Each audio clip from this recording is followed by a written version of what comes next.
Yo, how's it going? I'm your boy, the Fallen Sanctum, as always. You already know what time it is. You see me live. So that means we got High 7 versus Twinkies. Yeah, yeah, baby. So I put a post in my community tab. So I'm looking to branch off.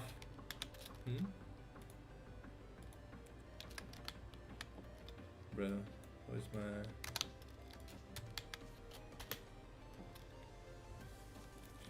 Dun, dun, dun, dun, dun, dun, dun, dun, dun, dun.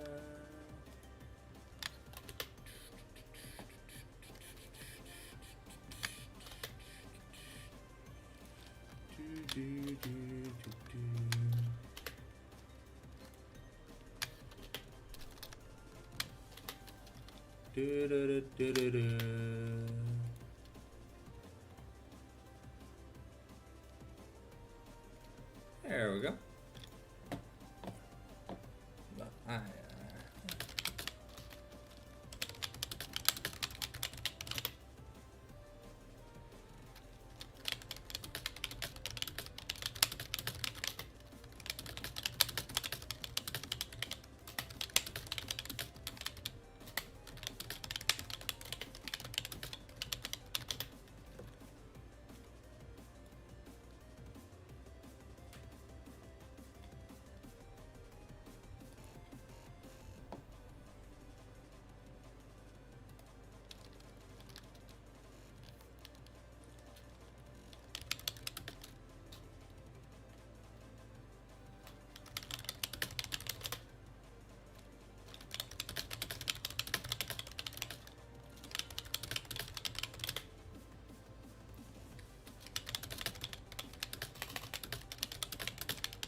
Yeah, bro.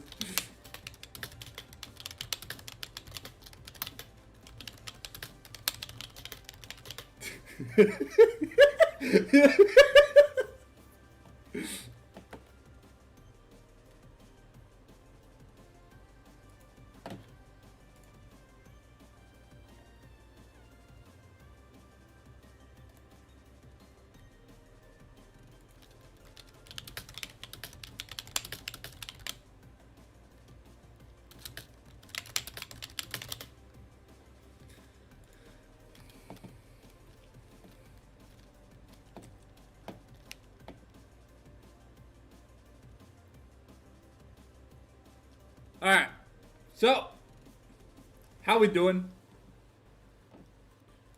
I'm just getting everything set up. If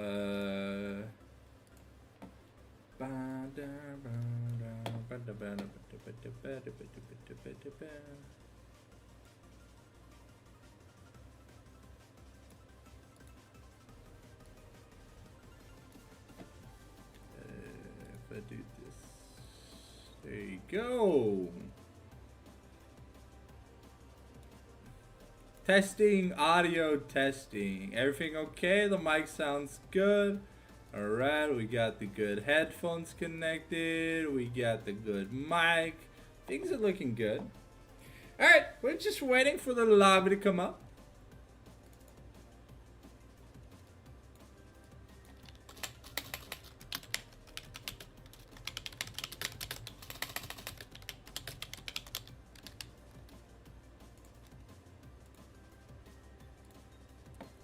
So, tonight we got something special because I feel, from my gut, I feel like the Twinkies gotta be like almost the runner-ups this season in Eternals.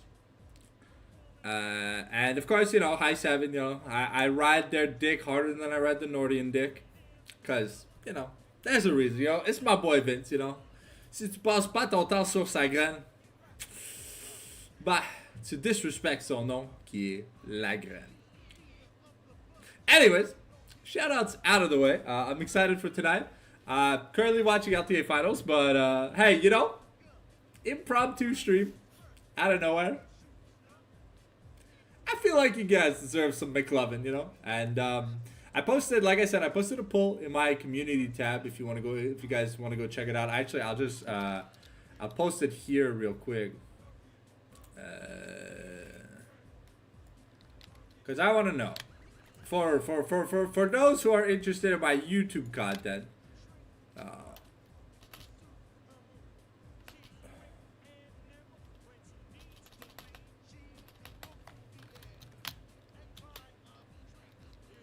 There you go. I'm going to pin this message. So if you're interested in any of my YouTube content, we're looking to liven up the Sunday content. And either out of these options, or I start making some League of Legends style content. Like I was thinking maybe player interviews, you know, solo queue gameplay, stuff like that. I'd like to, you know, I want to get a bit more in tune with the, let's say the Quebec scene, I guess. I don't know, because it's the scene that I work in. And I want you guys to, you know, give me some feedback, because I have a bunch of regulars, you know, who show up and watch a lot of my content. And, you know, I kind of want to have a day that's dedicated to, you know, you guys who like League of Legends content or TFT content or whatever, you know. So if you have any feedback or whatever, just let me know, and we can work on stuff. Because one thing that sucks for Eternals, fair and interview, so Poo-Poo, Shanks, I tried. Poo-Poo, ya dodge. Ya ultra instinct, like, bro, he treated me like my name's Lashaniqua asking for child support. My ultra instinct out of an interview. 3 fois. So if you can get Poo-Poo to sit down, I will gladly interview his ass. But this man dodges me like a crypto bro dodges the IRS. It's crazy. And before anyone says that's a stray, I have DMs of Poo-Poo neglecting to agree on an interview date multiple times. I will show them if I have to. Also, I felt like going pantsless today, so that's why we're wearing the hoodie. And yes, I wear it like this, so that way when I go to bed, moi j'ai pas de stall là. I have no curtains. So when I want to go to bed, I can go to bed. And yeah, the bed's not made behind me. Deal with it. Ah yeah, walnuts, peanuts, pineapple smells, grapes, smiling oranges, and coconut shells. Oh yeah. Oh. Oof.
Okay, so it looks like we will be scheduling an interview with my boy Poo-Poo. I don't know when. Probably later this week or whenever he's got some spare time. But I'm down. I'm hella down. Keep in mind that during my interviews, you're allowed to talk all the shit you want. I'm not called Cano. I'm no org owner. I'm just an independent caster slash journalist. So if you want to talk yo mad shit, talk yo mad shit, bro.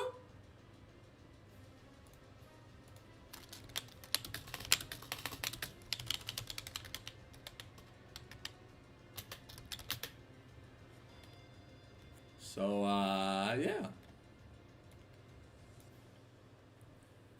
Yeah, and no, it's not fallen cum, by the way. It's the fallen scrotum. If you're gonna, like, call me out on my nickname, say it right, bitch. Yeah, Karsiak, I'm talking to you. You're probably watching the stream right now. So, yeah. You can call me the fallen scrotum if you want. It's what most of the people thought that's how my name was spelt when they first saw my name. I don't know how, but hey, you know, if it creates chat engagement, I'll welcome it. I don't give a fuck. Voilà. Je suis pas une bitch. Alright? So, people want to have fun, banter, and all that jazz and shit. Yo, I welcome it, bro. Banter is a part of esports. And if you're not for banter, you're against banter. And, you know, that just kind of sucks. Because, you know, banter is what allows players to, you know, kind of just speak their mind. And we need more of that. Because, like, I feel like, spécialement, on est dans une génération où est-ce que le monde a peur de parler à cause, ils ont peur des conséquences. Mais à la fin de la journée, you know, si quelqu'un agit comme un salaud, faut que tu le call out. Si tu le call out pas, ben, c'est toi qui as le skill issue, là, à la fin de la journée. Faut pas que t'aies peur. Parce que si t'as peur, t'es juste une bitch. I mean, c'est correct si tu veux être une bitch. Mais si t'es pas une bitch et t'agis comme une bitch, ben, tu vas te faire traiter comme si t'étais une bitch. Et ça, c'est pas cool. Now, I know I said the word bitch like 19 times in like 5 seconds, but hey. Sometimes in French, you know, you just say English words because French people are scared of the English language, so.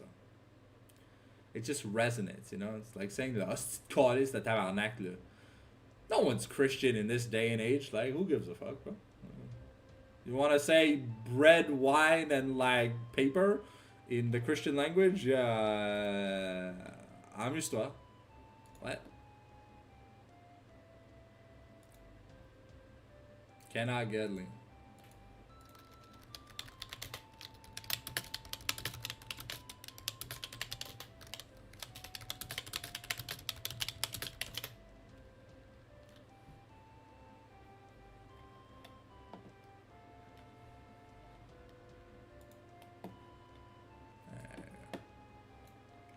Alright, give me a second, guys. We're going to switch perspective as we have the super cam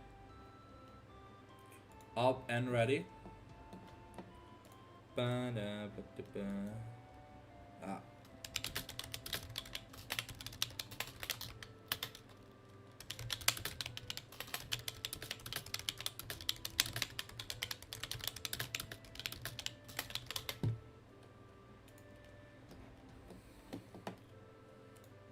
Yes, I am throwing shade at Canal, but don't worry, it's amicable shade at the end of the day.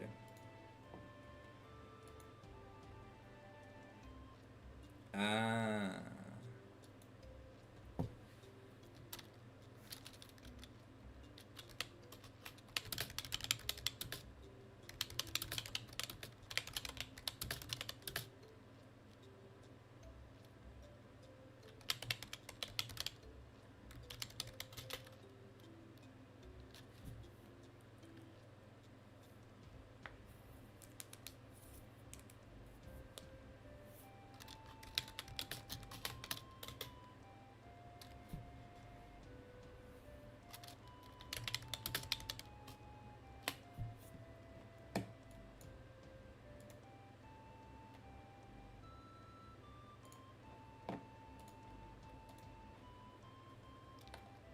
Ah, yes. Okay, we're gonna use a proper.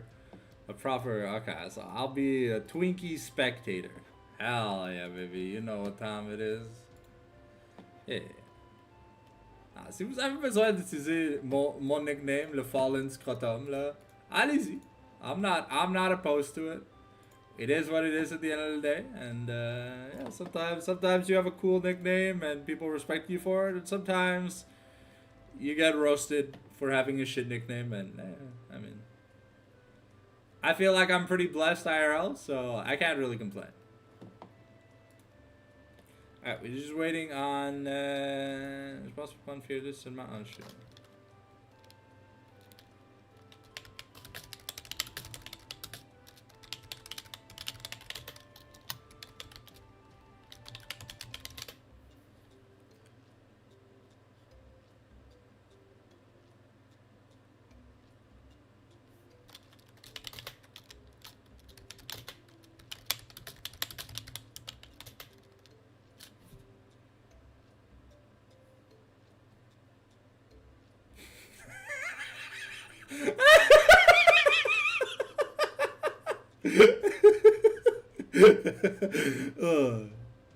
By the way, whatever I say here on stream, you know, it's all banter and shit. If you take any banter personally, that's a skill issue.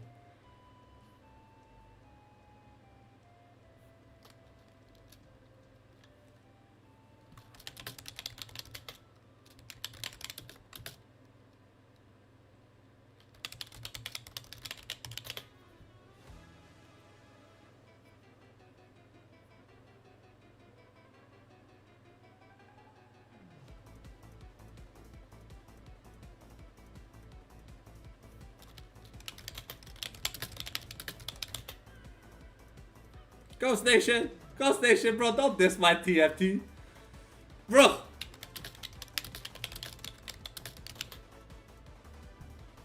That's my sport, my esports, baby.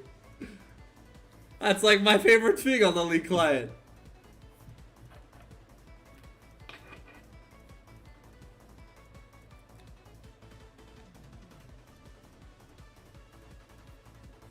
Yeah. Let me get the shit out of my eyes real quick, because I feel like I have a lot of shit in my eyes.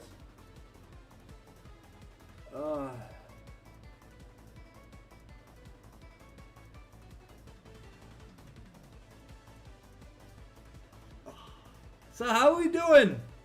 How was your guys' weekends? Anything fun happen?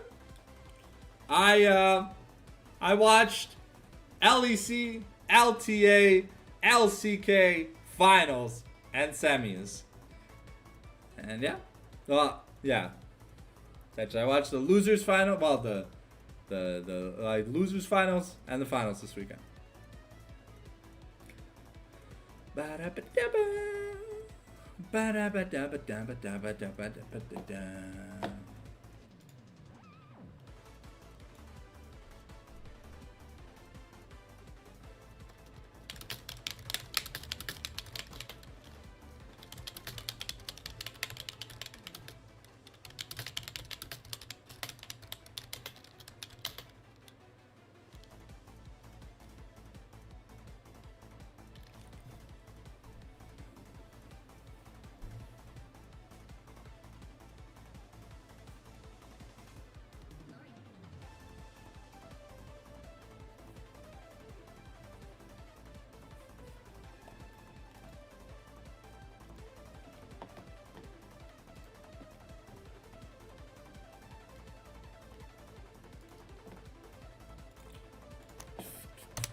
Oh, well, we got the mid laner of,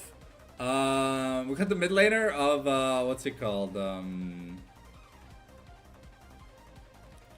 mid laner of High 7 was playing TFT, and the 80 carry for Twinkies was, getting a drink. So, apparently we've got the ready check, from Roxanne. So, we're good on the draft. I guess just waiting on the Twinkies 80 carry. So, we'll have blue side here, game 1 for the Twinkies. Remember, it's a 3-game scrim block. So, it's 3 games, not best of 3. Gonna be hard fearless, so... And yeah.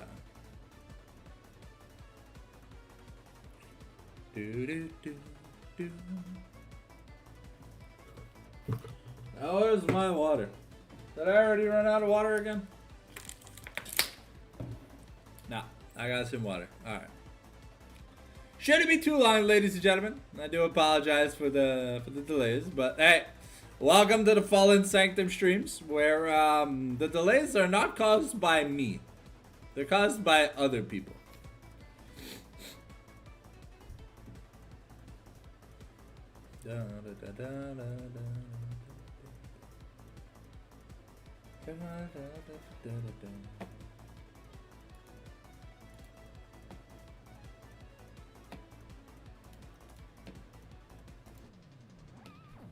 Let's see when the next cafe time is. Well, the next rotation of beautiful bunny girls is in Blue Archive. Let's find out. I always forget what time it is in the evening. I don't have it memorized. 7 hours and 45 minutes. Okay, so refresh is probably in like 3. Okay. So outside of League of Legends, do you guys have any fun games you play? I've been playing a lot of Magic Arena, and I finished the Alshin's Ascent. Yeah, I can go check it real quick. Yeah, look. I have done a perfect run on... Oh, I'm not even showing my league screen. Give me a second while we run. Look at this, baby. Perfect run on everything. Let's fucking go.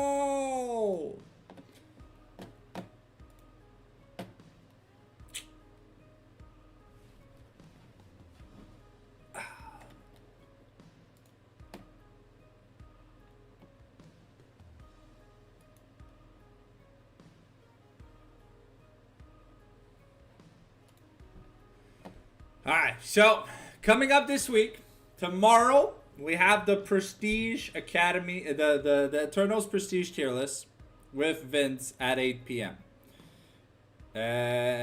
If Poo will give me the time of day for when Shimi no delay on the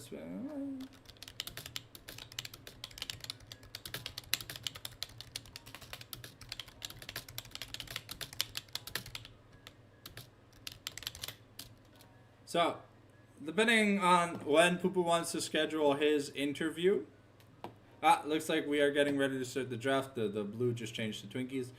We will have a Poo interview, and then hopefully we'll have some opening week casts and some other stuff here for you guys. So look forward to it. They're probably going to be impromptu dates, but if ever you want to know when I have something coming up on the channel, like in terms of live streams, on my YouTube, there's an upcoming streams tab that'll tell you exactly where. I'm pretty sure. Give me a second. I'm pretty sure I can find it here. Live. Yeah. So in the live tab, you can see exactly when I have streams scheduled. So for the people interested, you can always stay alert. And all you gotta do is, one, if you could press that subscribe button, because we're getting close to 625 subs, and that would make me happy. But yeah. Oh shit, the draft has started, so let's get professional. Oh, wait. Old school champ select music. Give me a sec.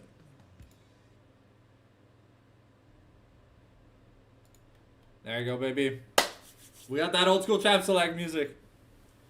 So here we go. We're banning out the Gangplank and the Zinzaos. Targeted bans here against High 7. And, ooh, okay. Scooby, Fat FCC. I keep calling him Scooby Jew, but he renamed. FCC getting target banned out the wazoo. Ebola's Viger also getting banned away. I forgot that Ebola's name changed to something else. Yeah.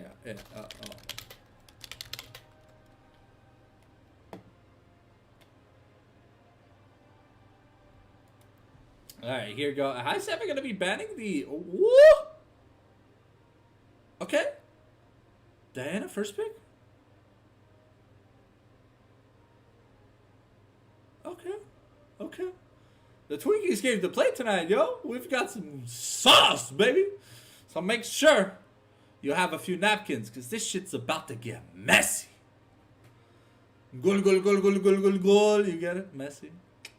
See you. I don't even watch football, bro. Oh. Oh, okay. The Trundle gonna be locked in here for what is most likely gonna be Roxanne's pick. I don't think we've seen much success outside of Jungle Trundle, but Diana did on this patch. I believe Diana did get a small buff to her passive stats, her passive against monster stats. So she should be able to do more damage in the jungle, giving an even better clear. I don't think Diana had a slow clear to begin with. I think she had like a 306. But, oh. Okay, this Morgana, though, this is a Phyrexia special in this league. The only other jungler I know who's played it is Worgen.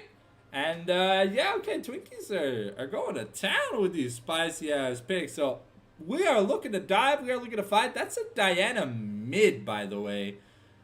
Or what it feels like. Kog'Maw 80 carry for the FCC here. Oh.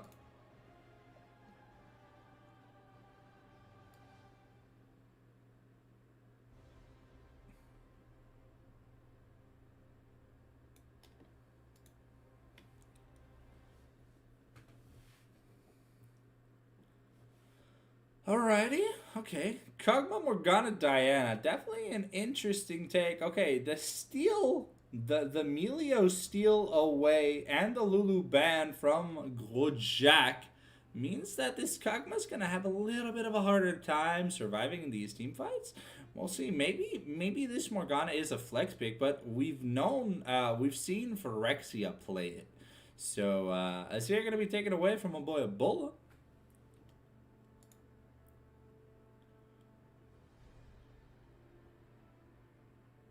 We're just missing the mid laner in the lobby, I guess, yeah.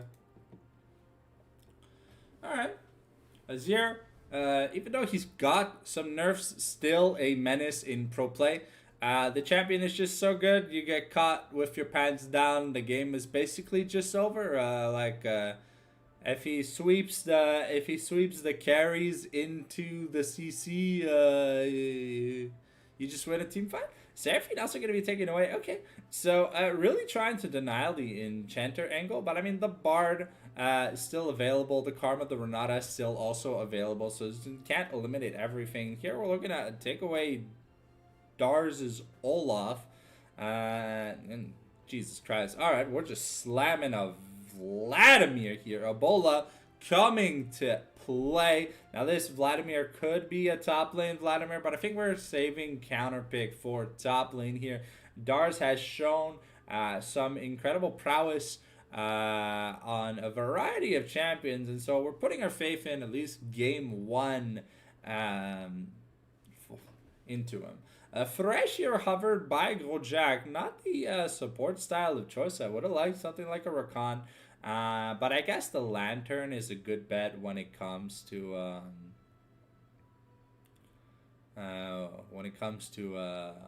peeling for the Kog'Maw. Plus, you have the Flay, you have the Hook, you have the Bike, so you have a good amount of incidental CC that though Melio can clear with the Breath of Light. I mean, does make the laning phase a little harder on McDabber if he does miss a super mega fire kick. The Aatrox locked in here for too hard means that he wants to brawl. The hover here of set, I'm not sure. We haven't seen many great sets. And very often when we do see set, it's set getting his shit kicked in. So could it be a good matchup in Aatrox? I don't know. I mean, bait the sweet spot into Haymaker, then you use the showstop, you go to town, GG. I feel like the Nar's a little bit more appropriate. You gotta be a little bit careful on the sweet spots when you're in Baby Nar, but Mega Nar definitely a better champion than big trucks. So it all depends, you know.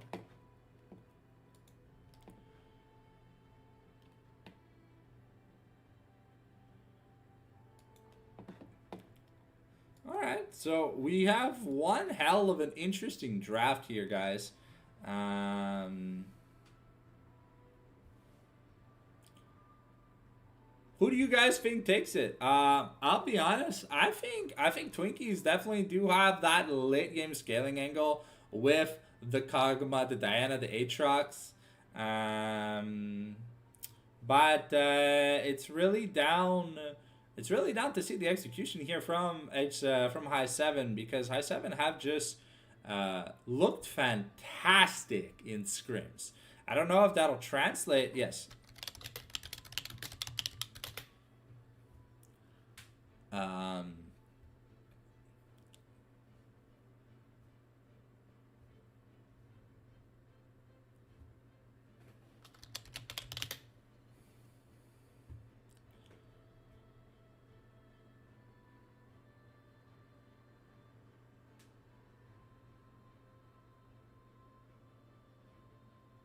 so yeah. So High Seven had they cleanly won the last split of Eternals. The players are placing themselves. Doesn't really matter. I'll fix it.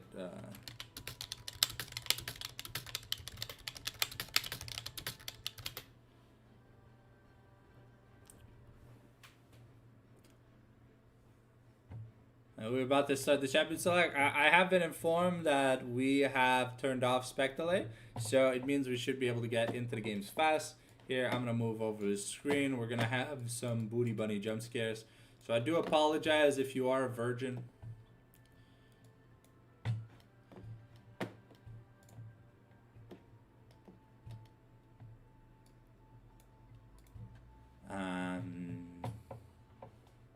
If you are a virgin, don't worry. I mean, kids these days, they find out about stuff at like age 5 anyway, so it doesn't really matter. I just like my bunny girls. I don't think there's anything wrong with liking bunny girls. But do you guys like these old school League of Legends style music instead of the casting playlist when it comes to the in and out of lobby stuff? If so, do let me know. I will be making adjustments to the casting playlist, and of course, we'll use the other playlist when we're playing when we're doing non League of Legends streams like tier lists and stuff like that. Who knows? But hey, I need your guys' feedback for the people who are actively watching the live streams, not the people who join the lobby because they're part of the team screaming. I do.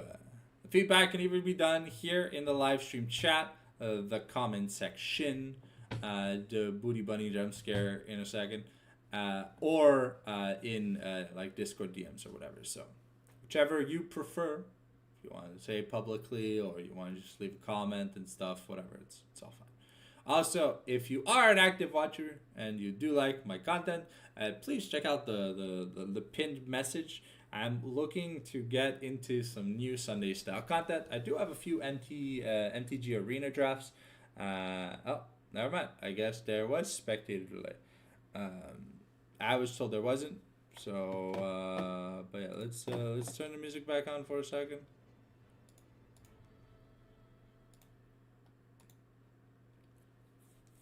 So we got 2 minutes to chill.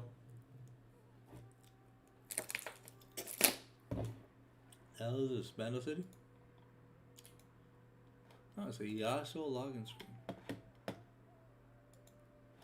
Alright, while we wait on the spec delay, I'm just gonna mosey on up and go grab a bottle of the water that's cold for the stream. Make sure we have one ready.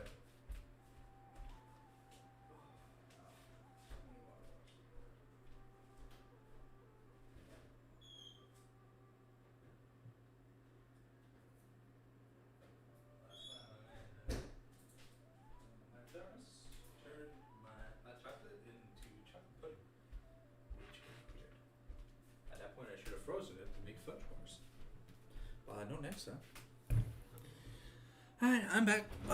Yes. We're in no pants tonight. We are wearing the hoodie and my boxer briefs. You know, this Yasuo login screen music. Very nostalgic. Why? Because I was playing the game when Yasuo got announced. And, oh? This is the Christmas, the Snowdown theme? Aw, baby. 2011 to 2013. Old League of Legends fans, rise up, baby! This is our time!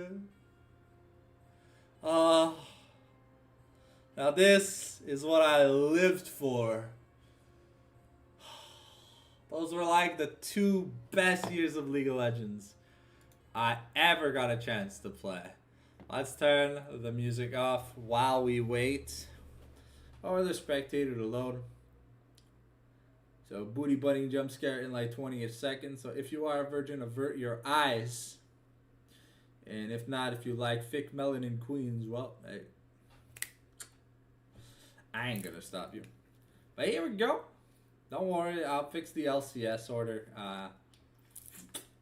once we get in game. But it would be funny to see Ashe jungle, Melio AD carry, Gnar mid. That'd be hilarious. But here we go. Woo! Ooh, give me that kite, baby. Du gâteau au fromage ici, s'il vous plaît. Alright, oh, we've got the spinning wheel. Oh, shit, we've loaded, baby! Let's go! I have to turn sound back on, so give me just a second. Bam, U-O-N. And now we go fix. Oh, okay. So technically almost fixed itself, which is kind of cool. But here we go. Good luck, have fun, players. In game 1 of our 3-game scrim block, we got Dark Harvest Morgana. We got Fleet versus Conqueror in the top lane. Most importantly, Stefano not taking a teleport, so macro play is going to be more important here from the side of 5-7 because they're going to be down a teleport. I got Heal versus Ignite in the bot lane, double barrier. I'm surprised to see FCC.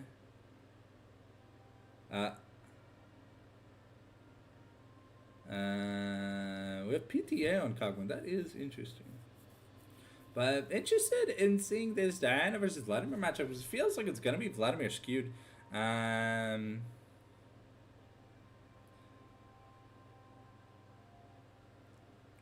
we'll have to find out. Offensive start here from the Gnar too. No D shield. Oh, ward was ping. That's the small out of pause delay. So we'll be resuming the footage shortly. Take a small nap, you know? Catch up on them. Honch me's. I'm so glad that it's like a delayed pause thing or whatever, and then it doesn't skip the present. That would be so annoying, because we're technically 3 minutes behind anyways, so. Oh no, McDabber, please. Oof, that Morgana skin, bro, there's so much going on, but I'm connected to her udders, you know. I got my, oh wait, I forgot to do the legendary scroll out. My bad, guys, my bad. If you don't mention it, sometimes I forget. I guess I'm getting sloppy in my old age. So here what Diana's looking to land the Moonlight Qs. Then she gets a free dash, that is her E.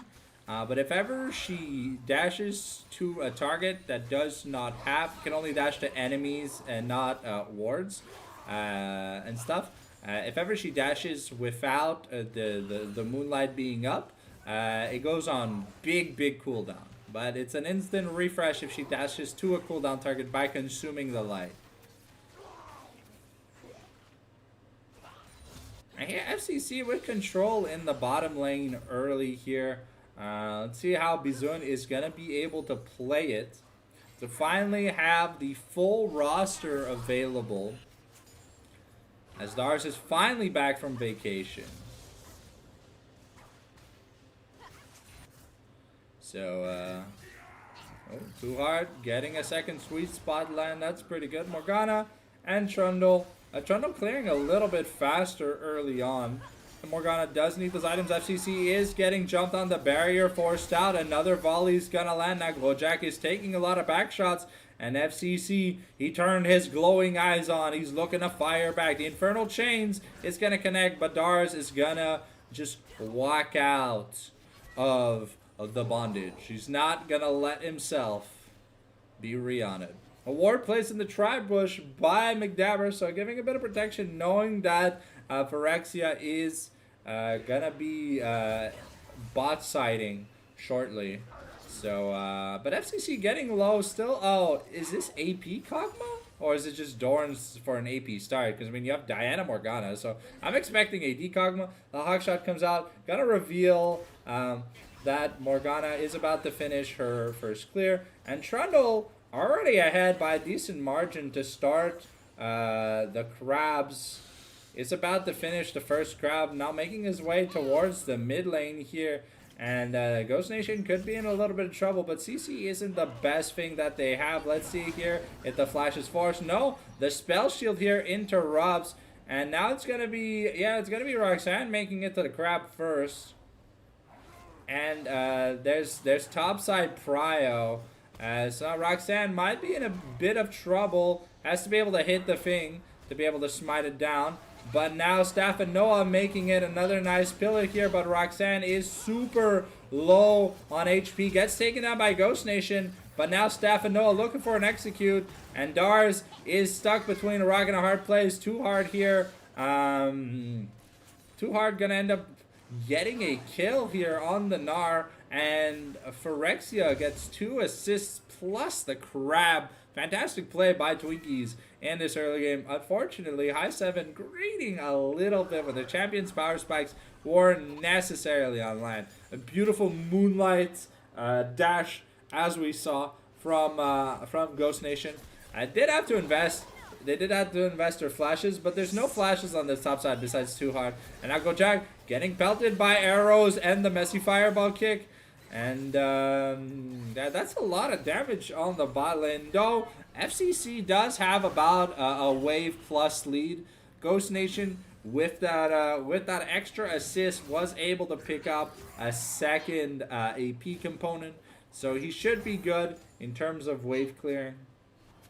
And now this is Morgana's first back. Ooh, okay, Glowjack gonna miss the hook here. And another messy fireball for FCC. He's down to like 210 HP. It's got to be a little bit careful. One volley plus fireball combo could just spell the end of him. And FCC doing his best to keep the CS lead up, but... oh. Okay.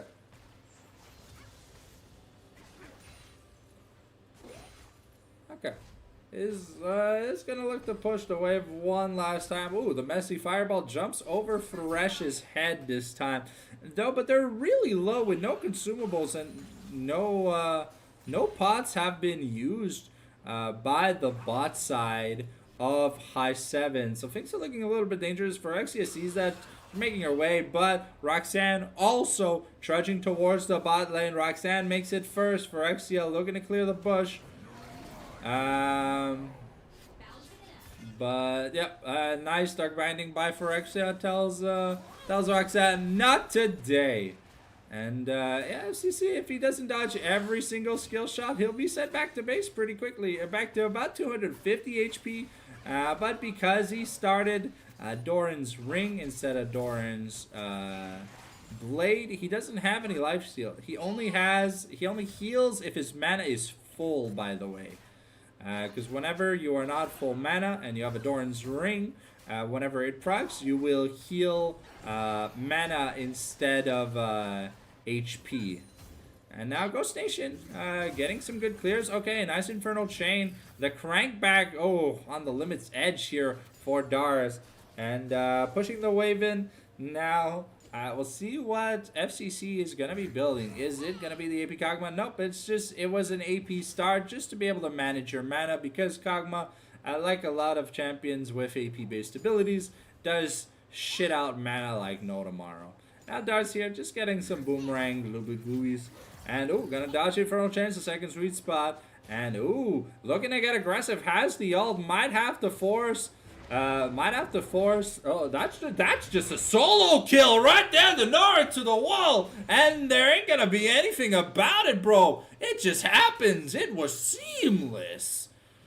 And Too Hard not respecting the Boomerang of Doom. And now here this comes the Subjugate. But Gojak is here, has the Lantern. And the Black Shield gonna slow down on the Subjugate. Phyrexia is still melting a little bit. But Dars is here, level 8. Stephanoa, oh, okay, it's an 80 carry battle in the bot lane, and now Roxanne maybe in a bit of danger, gonna be taken down, and FCC wins the 1v1 with a clutch barrier to survive the engage.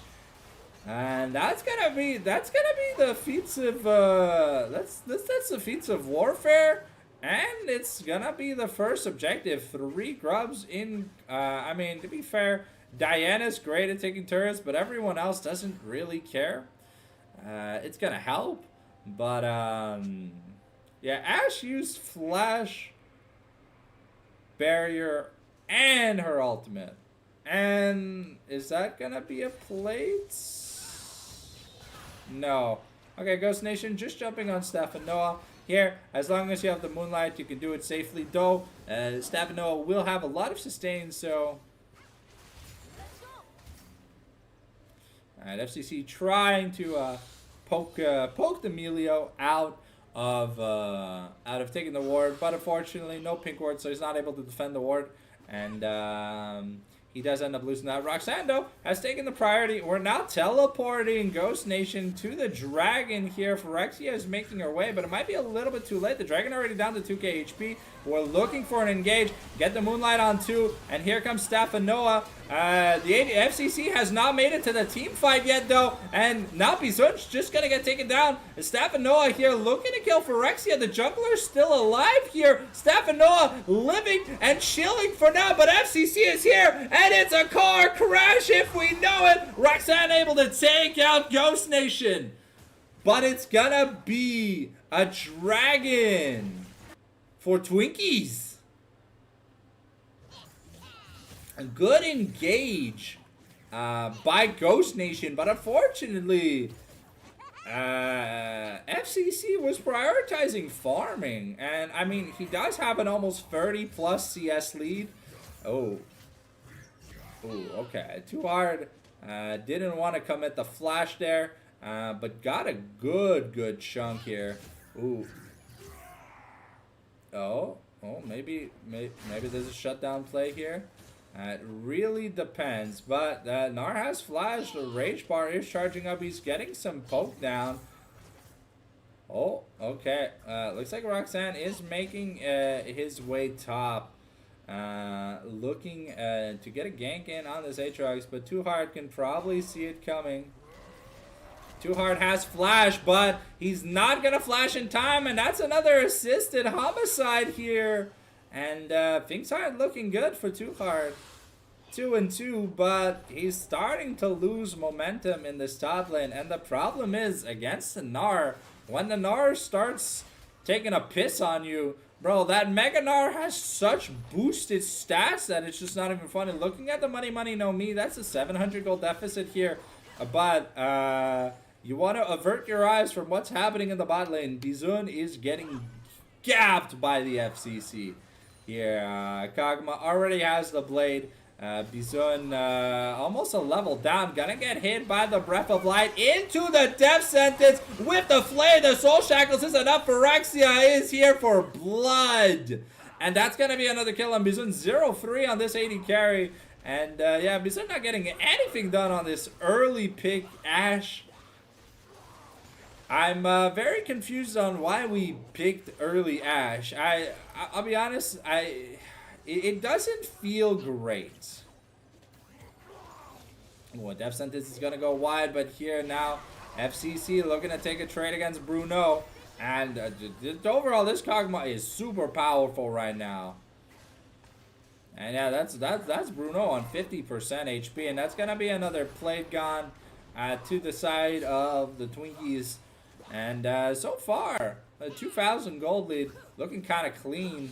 Ooh, the anti-heal already picked up here for Ghost Nation.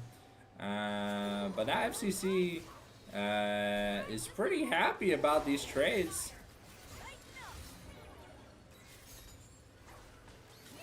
And they do have grub, so they are slowly melting that turret away. And the gold lead is only getting worse and worse here for the bot lane as poor Bizun already down 30 plus CS. Still no completed items. Looking back at the money real quick, yeah, it's almost a 1,500 gold lead now. And FCC has commanding presence, a level and a half over, I believe. And that's gonna be a third plate if nothing's done. They want to make sure they get that third plate, but now FCC in a bit of danger. The Enchanted Crystal Arrow gonna come out. We have the Locket here, and Bizun is trying to get onto FCC, but FCC able to just calmly walk away. The barrier not even having to be used. And now Ghost Nation made the rotation. But yeah, Ghost Nation is starting to... Ghost Nation and Too Hard are starting to fall rather behind in CS though. So as much work as FCC is doing, the same amount of work is being done by the solo carries for both for high 7. And we've seen Stefanoa play Vladimir before. Just randomly locked it in one day in a tournament game, and it kind of looked clean.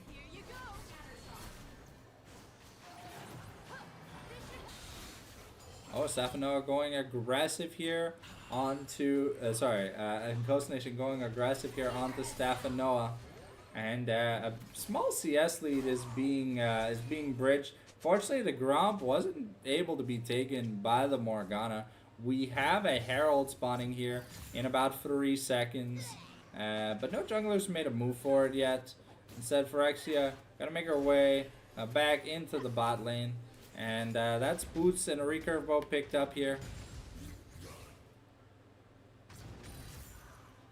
Not Too Hard doing his best to defend, but this is objective number 3 here on the line. And we're looking to prepare for Dragon. What is this? Is this the Rocket Belt? Oh, okay. Ghost Nation now in a bit of trouble. And even with the Moonlight, unfortunately, you just slam the Ghost. It's the NOS button. And there's nothing that Diana could do through the flash. Unfortunately, what Trundle puts, if he puts that pillar down, well, you're dead anyways. But he runs so fast, it's a little bit crazy. So here we have Phyrexia soloing the Dragon. I mean, it's Morgana, she does a good amount of damage to objectives because of the Black Pool. So here it'll be the feats of strengths given over, even though Roxanne and Dars are doing the oh, it's the... Okay, that's new. That's Horizon Focus here for that's Horizon Focus finished here. Ooh, the Flash death sentence, but unfortunately the minion is gonna be the hero here and block it. So so McDabber gets out with his life, and here Dodge just taking a pretty good trade onto Too Hard. Throws the boomerang. It's gonna tag for Prague in the turret aggro, but the turret's already down to half. However, we're almost at a 50 CS deficit here in the bot lane, and things are just getting ugly. Stefanoa getting to the part of the lane where he can start disrespecting Ghost Nation, and now yeah, Roxanne here having fun. The World Ender was already procced. And now, unfortunately, Roxanne stopped to smell the roses and will die because of it. Ghost Nation here now trying to find trying to find Dars. Is it gonna collect? Isn't gonna connect the Moonlight. Ooh, okay. The Moonlight is gonna cancel the short hop, and that's gonna be enough. And now we got McDapper being dragged over the wall here by the Flay, and FCC taking a good trade onto Staff and Noah, and that's gonna be another turret here for the side of Twinkies. Still the gold lead at about 2.5. Yeah, slightly at above 2.5k. Yeah, no, this bot lane matchup is not getting any better. And now FCC has his eyes on another turret. Blah, blah, blah. But the little doggo has to run because the Predator Troll is here. And he's looking for blood. And FCC might be in a bit of danger, but Too Hard, look at him throw some backup. The Infernal Chain's going to collapse here onto Bruno. But now we're looking to fight. Static Shift, Kraken third hit proc onto FCC, doing a decent amount of damage. But at the end of the day, it is the Twinkies that look better because they have 3 people in the mid lane. And that turret is going to melt like hot fudge on a Sunday. And Staff and Noah here has to be careful. Does he have enough damage? No, he does not. The anti-heal plus a damage augment from the Madness Masks are gonna be enough to make it so that Ghost Nation wins that solo bolo challenge. And yeah, looking at the money, we will press X, and we'll press X again very fast as we see that. Unfortunately, Bizun is falling serially behind. We've seen it before. You've seen the Ashe in your solo queue games with an item, and then you see the enemy AD carry almost has 3 items, and then you're just like, oh, bro, why my Ashe do no damage, bro? I just don't know. There was a lot of good picks here early on, but I mean, I think like Kog'Maw just gets free scaling because outside of Dars, how do you get on this Kog'Maw? There's a Lantern, there's a Black Shield, there's an Aatrox, and a Thresh. How do you get on FCC, bro? And he's already super fed. Once he finishes those boots, shit's gonna get nasty. The Ghost Nation now looking to finish that Riftmaker or Bloodletter's Curse. We'll see. Jack here might get caught out. The speed up here onto Roxanne by McDabber. But yeah, we throw the Enchanted Crystal Arrow. We burn the Kog'Maw Flash. Fantastic here by High 7. We're going to throw the Herald down. We don't have...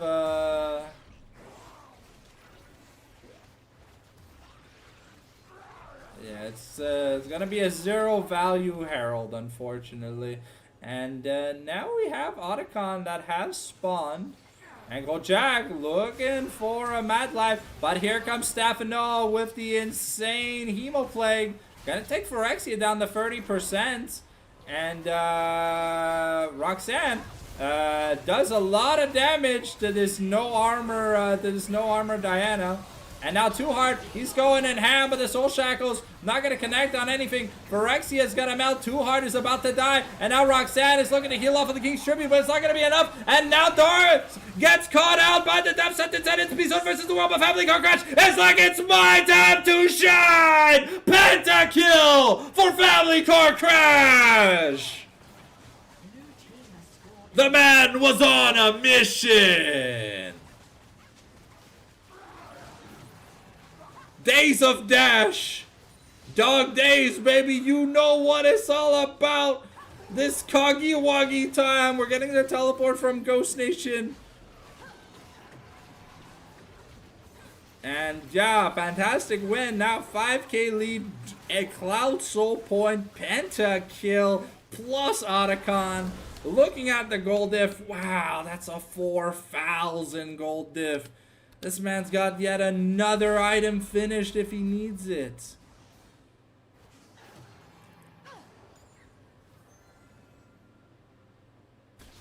And now we're at the sweet spot where the Kog'Maw is literally God incarnate. And Ashe, still struggling to finish her second item. The thing is, if Dars can't get the cleanest Gnarl in the world, I don't see how high 7 killed this Kog'Maw. There's so much peel, shields, and safety for this man. Even without Summoner Spell Heal, we have the Locket. We're about to get the Knight's Vow. We have the Black Shield. We have the Aatrox playing defense.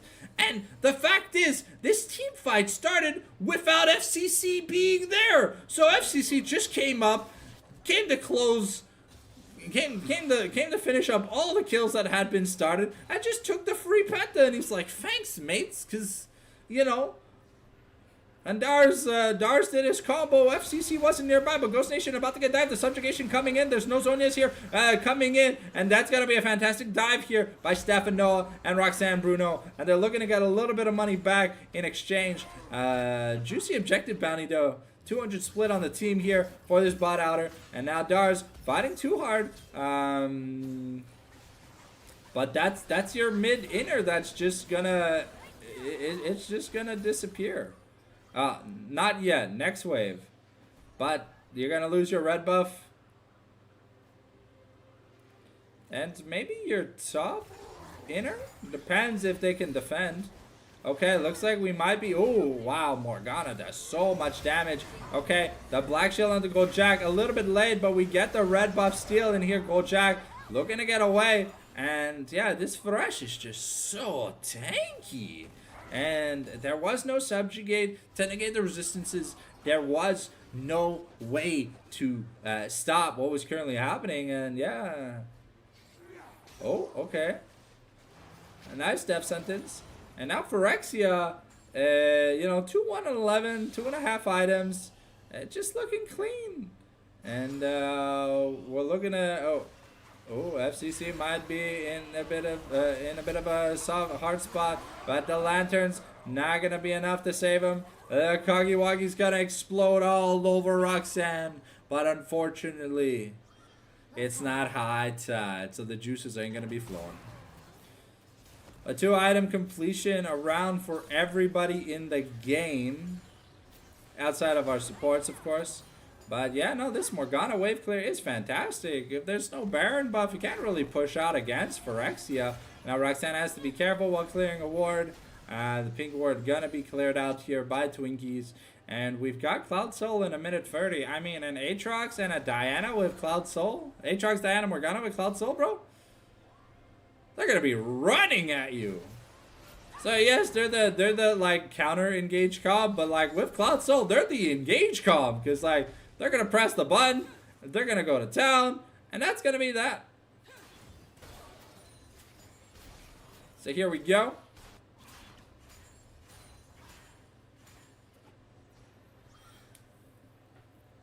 We're still prepping some wards. Okay, we're gonna use the Enchanted Crystal Arrow very early. It's 45 seconds before the Dragon Subjugate gonna be invested onto Goldjack. And now FCC all alone once again. He doesn't have any peel, so they found their win condition. Isolate the Kog'Maw, and it's Jover, but the jungler's gonna go down, and now Two Hearts doing damage, but you kill FCC, you use everything you had to kill him. And that just means you don't have anything to win the team fight. And so now you're gonna lose your mid-inner, you're gonna lose Cloud Soul, you're gonna trade Cloud Soul you're gonna lose Cloud Soul for maybe an inner turret. Not even, because Two Hearts gonna teleport and protect that top inner turret. So yeah, now Dars has to run for the hills, making his way towards the dragon, but unfortunately, not going to be able to contest. The jungler is not alive. And Goldjack is going to death sentence a minute, but that is Cloud Soul here now for the Twinkies. And game 1 looking fantastic in their hands. Yes, FCC just died super fast, but I mean, they were so low after they killed FCC, because the Kog'Maw still did an insane amount of damage to Roxanne, that it just gave Ghost Nation the go-ahead to just run it. And now we're almost getting a Flame Horizon here from Family Car Crash, who's like 2 levels ahead of the enemy bot laner. Sorry, one plus level ahead of the enemy bot laner. And Bizun truly not finding many good arrows. We've spent a lot of our Ashe ultimates on a Thresh with Celestial opposition and like 200 something armor. Is that supposed to... Oh, McDabber in trouble now. The Breath of Light being forced out. And yeah, now Dars has his Mega. But, I mean, FCC and the gang just have free priority on this Baron. As long as Ghost Nation keeps Dars occupied, Dars is like the playmaker right now on this squad.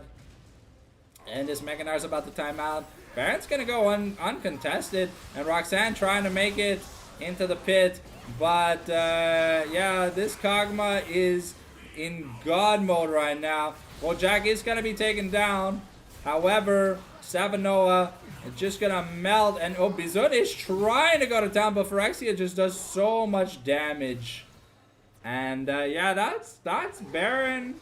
And 3 kills for just Jack. And... that could maybe be the end of the game. And that's a solo kill from Ghost Nation out to Dars. So we're at least going to take the inhib here. And look to take the top inner by pushing the wave. But yeah, things are not looking good here. And maybe there are new kings in town. It's just game 1 in the scrim, so it's not the end of the world. But... things are looking fantastic here for the side of Twinkies. Really showing us something a little bit different. The Kog'Maw, not expected now. 4 items to 2 items. Almost 100 CS lead. The Morgana with 3 items and upgraded boots. I mean, Ghost Nation also up there. So yeah, we're just making waves. And there's a cannon minion wave in the top lane. Double cannon. And that means that top inner is going to go down. There's 6,000 gold lead. And High 7 now have to defend this bot inner. But it's just going to disappear thanks to Diana Kog'Maw combo. Look at all that attack speed on turrets. And how can they defend their inhib? That's the real question. Because Gnar doesn't have any charge bar. Oh, we get the lantern. But is it enough? Car Crash gets melted by Stefanoa. Okay, well, we trade 1 kill for 4. And Too Hard here is going to get an inhib. And unfortunately, they took that team fight.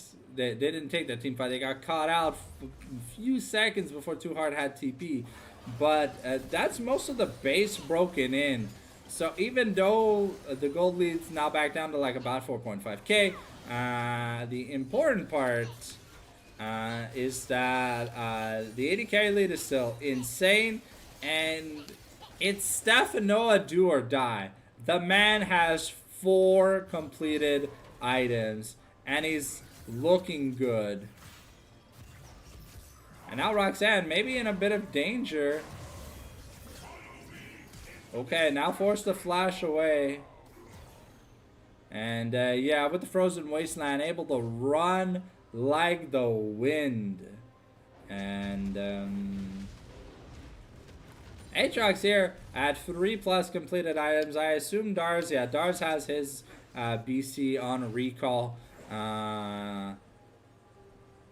Now the Infinity Edge picked up for Ashe, so she does a little bit of damage, but we're at the point in the game where Kog'Maw, if he's allowed to auto-attack, just wins the game. So, fantastic engage by Bizun, and the follow-up from Stefanoa really meant that FCC couldn't do anything.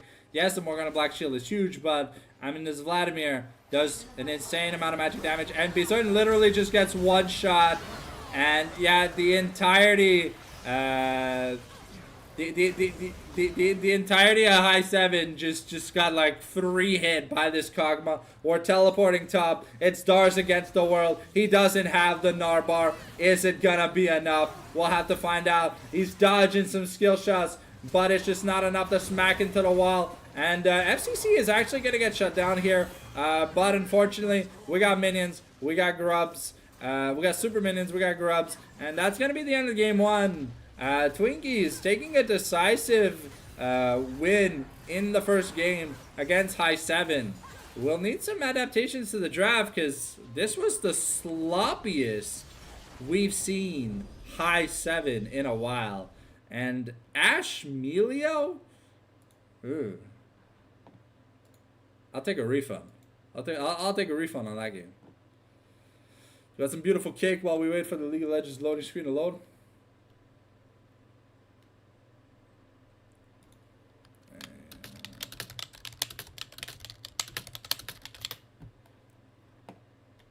There we go. Let's get the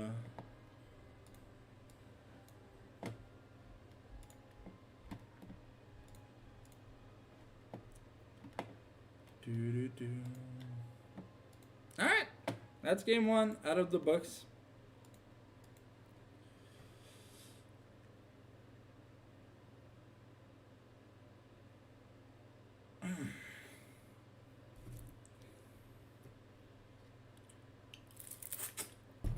I will be making a clip.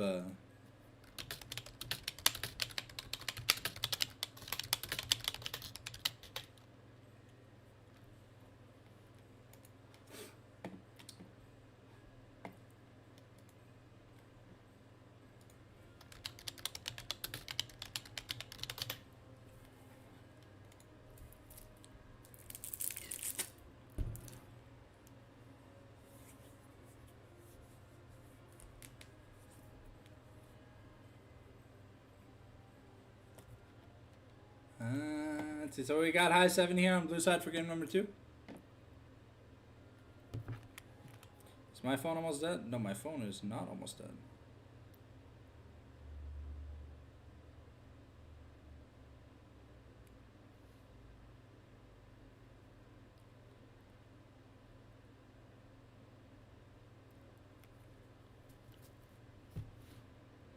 Oh yeah, we are just waiting on the draft. The players are discussing what happened, but if we go back and we look at draft number 1 here, oh.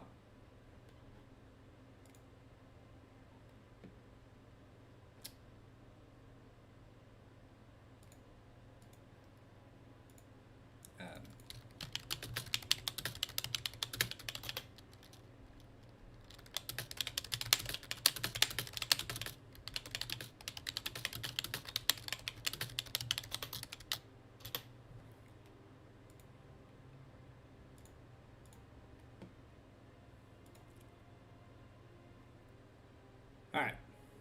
Ah. Bro. This. Man, this soundtrack, bro, it's making me cry, bro. This is my childhood. Yeah. Ah. When I used to be considered decent at the game. Ah damn, man. Believe it or not, I used to play this game pretty well 15 plus years ago. Yep. Yep. But you know.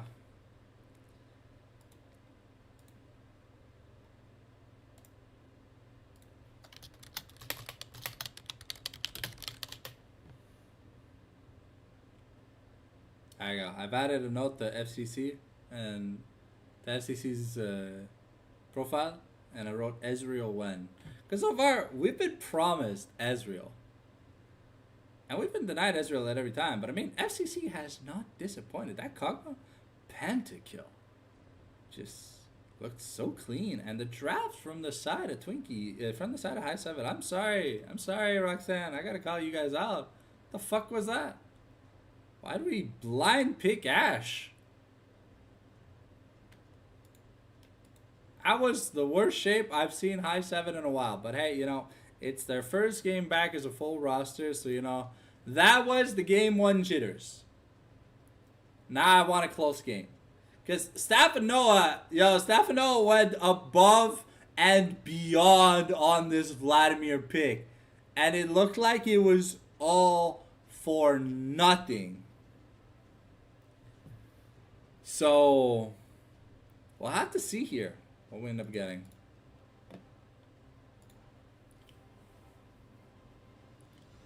Because hopefully you guys are enjoying the old school League of Legends Champ Select music. For those of you interested, it's I just typed old school League of Legends soundtrack mix, old school Champ Select music on YouTube Music, and I pulled it up.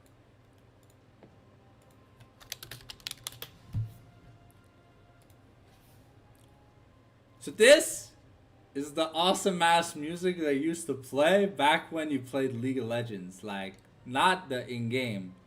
But this was the Champ Select music. And this was the music we had in Pro Play and stuff like that. And then they changed to whatever the fuck the current music is. Just dog shit. But like, I want this epic, stoic, you know. Like, why can't Riot just go back to using this god tier music? Like, who at Riot asked to change this god tier soundtrack? I swear it wasn't the players. It was not the players. Because this, when I hear this, bro, I remember the good times. I remember Faker winning Worlds. I remember like winning Worlds for the first time in 2013 on Zed. I remember the Ryu versus Faker showdown. I remember I remember Moscow 5. I remember the EULCS. I remember Pharrell and Lord. All these like U-ass names. I remember Hotshot GG. I remember all that good stuff, you know? I remember Double Lift. And all the GOATs, you know?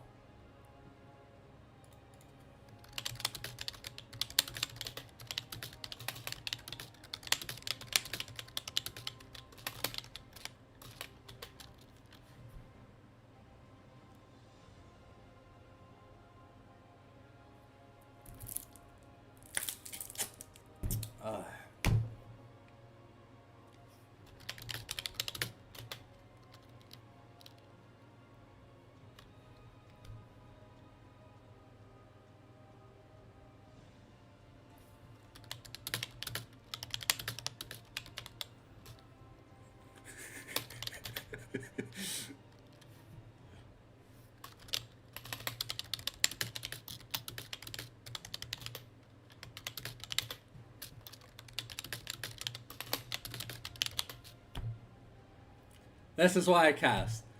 Because I'm very selfish. There's no I in team.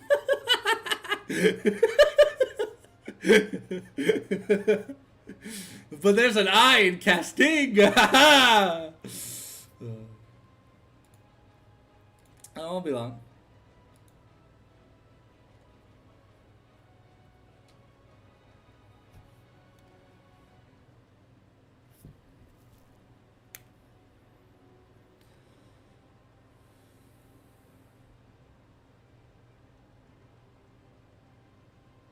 Yes,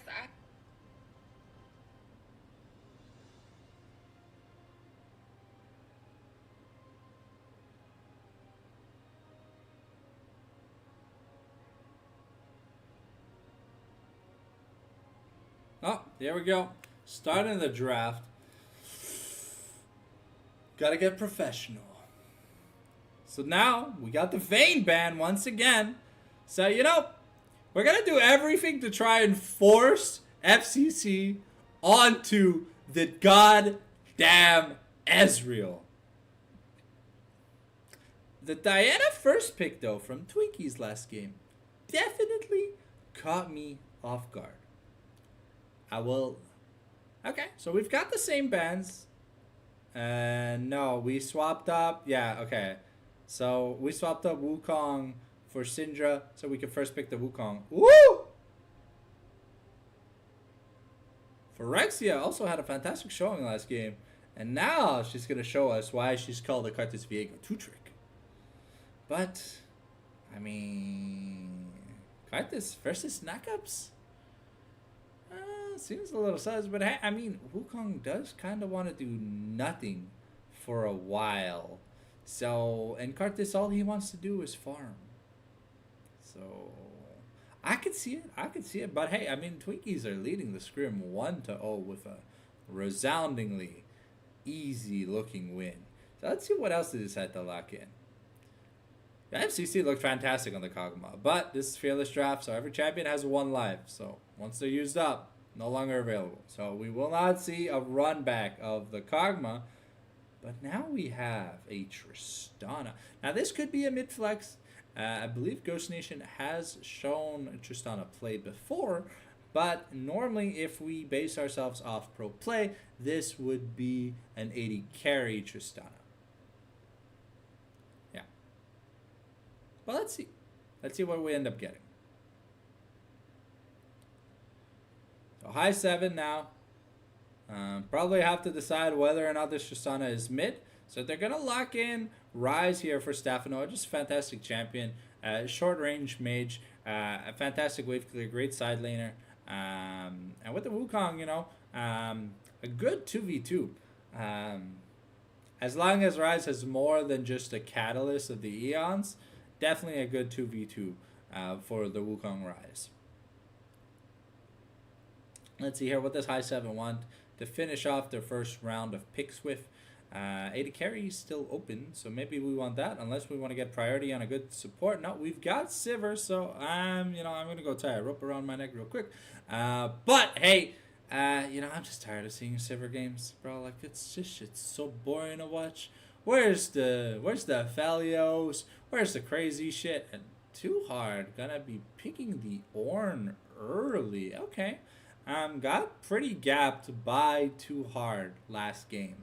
So, on the aggressive picks, it goes to a little safer. I mean, to be fair, the Aatrox has been taken away. It was used last game, so Aatrox is a common answer into Ornn, and so is Gnar. So maybe we're gonna see the likes of a Renekton from Too Hard. But if we do, I mean, I don't think Renekton's bad here for the side of High 7, but I would definitely love to see something a little bit more suited. And the Fjordband is definitely what was coming to mind for me here for Dars. We've seen Dars play a shit ton of champs. The Goldjack's best champion by far, the Braum, gonna be taken off the board here. Not much to block here from High 7. But honestly, Braum would be fantastic against the likes of Twinkies. Just being able to disable the Ornn ultimate in team fights really just does save a lot. And so Dars is Mundo. I don't think I've seen Dars play Mundo. We've seen Too Hard play Mundo, but I mean, he's already locked in the Ornn. And I guess Mundo does have a good matchup in the Ornn, because you just throw a cleaver, you smack him, you walk away. And then Nala is also going to be taken off the table, so the good engaged pairings already knocked off the board here for the Tristana. So we'll really see if the Tristana is 80 carry. It does suit FCC's kind of like super aggressive in your face style play.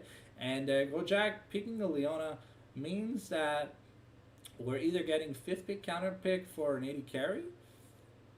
I think this almost dictates that the Tristana is 80 carry here, because you wouldn't just blind pick your support. And here McDaver going to be picking up the Nico, probably one of the strongest engaged champions in the game. And you've seen it, I've seen it, the fantastic amount of plays that this champion is able to deliver in pro and stuff. The fact that you don't see animations starting up when she's in minion form, so she can ult in minion, and by the time you see it, it's too late.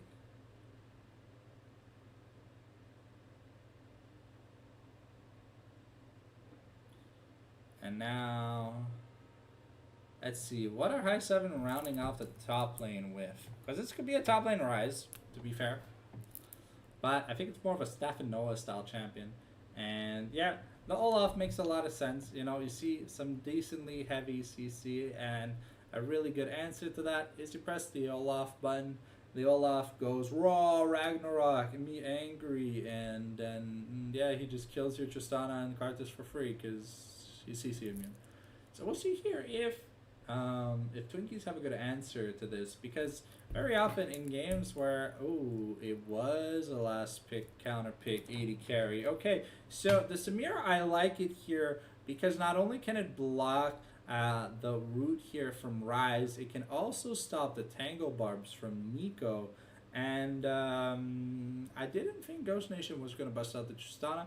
I do feel like damage-wise, this team is a little bit low on it. They do have a good front line though. But if Phyrexia doesn't have a good game, I mean, they build a bit of armor and they're almost going to be invincible. So we'll have to see what we get out of it. And very interested in seeing FCC play the Samira. And gros, je joue pas Ezreal. Je sors pas d'où tu sors ça. Well, everyone who's talked to me about you has told me they want to see you play Ezreal. FCC. So, here we are.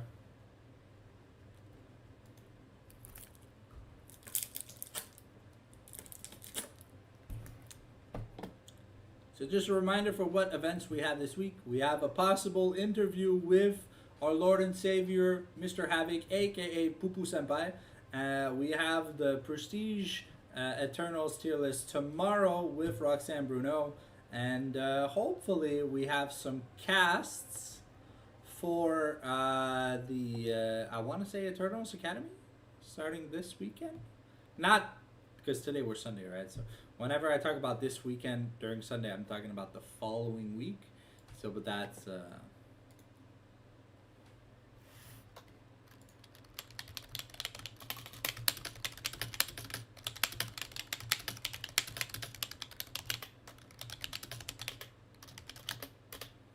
apparently, Savanoa does not play Ezreal.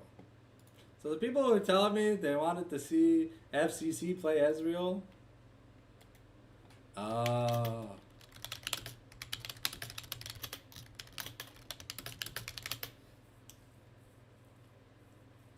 Alright, well, sorry, I'm autistic, so sometimes I'm a little bit slow, but apparently it's a meme that FCC hates Ezreal, so people are always asking if he's gonna play the Ezreal.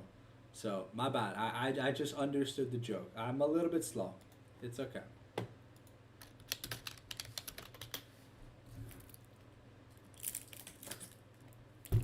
Alright, here we go.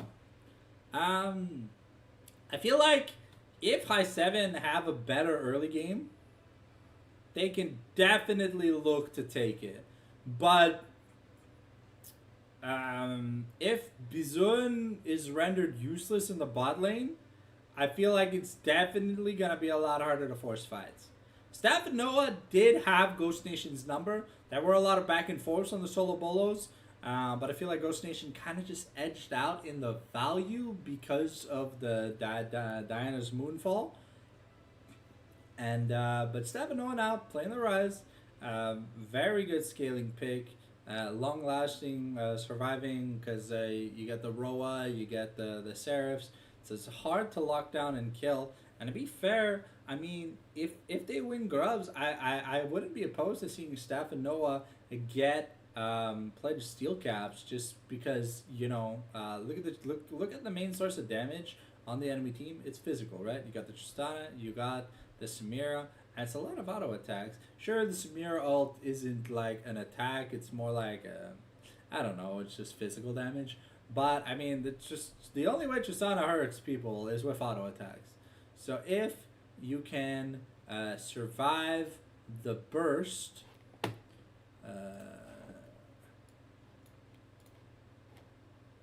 2014 login theme, baby. That's what it's all about.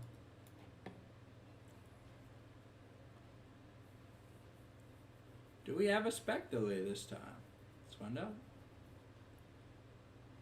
I don't know.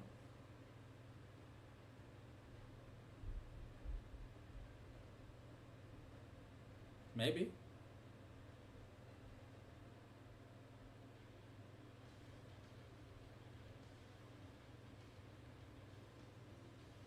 Yeah, we do. Alright, so we got the music on for a little bit. But looking at the teams, I think High 7 have a better chance this game, just because their team kind of does stuff. Like the the early Trundle and Ash pick, I mean, he has some options for like some like far away engage style, but then like you had Vladimir and Nars like with Emilio's, like you kind of had like conflicting interests. You had like Peel and stuff, and then you didn't really have much like hard engage. And by the time you wanted the hard engage, if you took more than 2 auto attacks from the Kaguma, well, your front line was already dead. And that's what we saw in like the pentakill fight, and 2 the last fight before the game just ended for high 7. But maybe this time it's gonna be different. From the side of Twinkies, FCC played fantastically, but I feel like he's gonna have a little bit of a harder time playing the Samira than he did playing the Kog'Maw. There's just a little bit more lockdown, and just a lot more damage. And Samir can't block Wukong ult. Nor can she block Olaf's E. So we'll have to see. Cause if I feel like the win con for Twinkies is to get a team fight where the Samira and or Tristana don't get caught up in heavy CC and they just run them down. Cause if they don't manage, because right now it feels like they don't have a way to kill this Olaf, and if Darius is in a good position in the mid game like he was last game, I think this Olaf can just take over the game. It's hard to have answers for Olaf because you need like CC, but CC doesn't work on Ragnarok, so you need kind of like distance spacing champions. So champions that can create like a lot of space and kind of waste Olaf's time, but also champions that don't get like one shot instantly. And while we have Leona Ornn, we have Karthus, Tristana. Karthus, Tristana, Samira, 3 champions that kind of died to a Q, 2 autos, and a reckless swing from the Olaf. So we'll have to see. We'll have to see what Twinkies can get done this game, because the draft, I feel that the draft from high 7 looks much more standard. We don't have an enchanter for the Olaf to like speed him up, but we do have some hard CC on the side of McDabber to try and help Olaf catch up. To try and give Olaf time to catch up. So we'll see what we end up getting here as we get into the loading screen for the second game of this 3-game scrim block. Let's see, do we got some fantastic skins? We do have some fantastic skins. Staff and Noah not using a Rise skin. That is criminal. Let's see, fix this in the fewest moves possible. 1. Bam. I'm a god. Hell yeah. So here we go.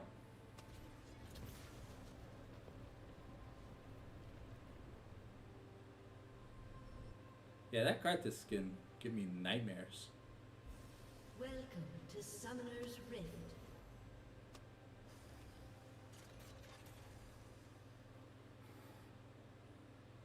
Okay.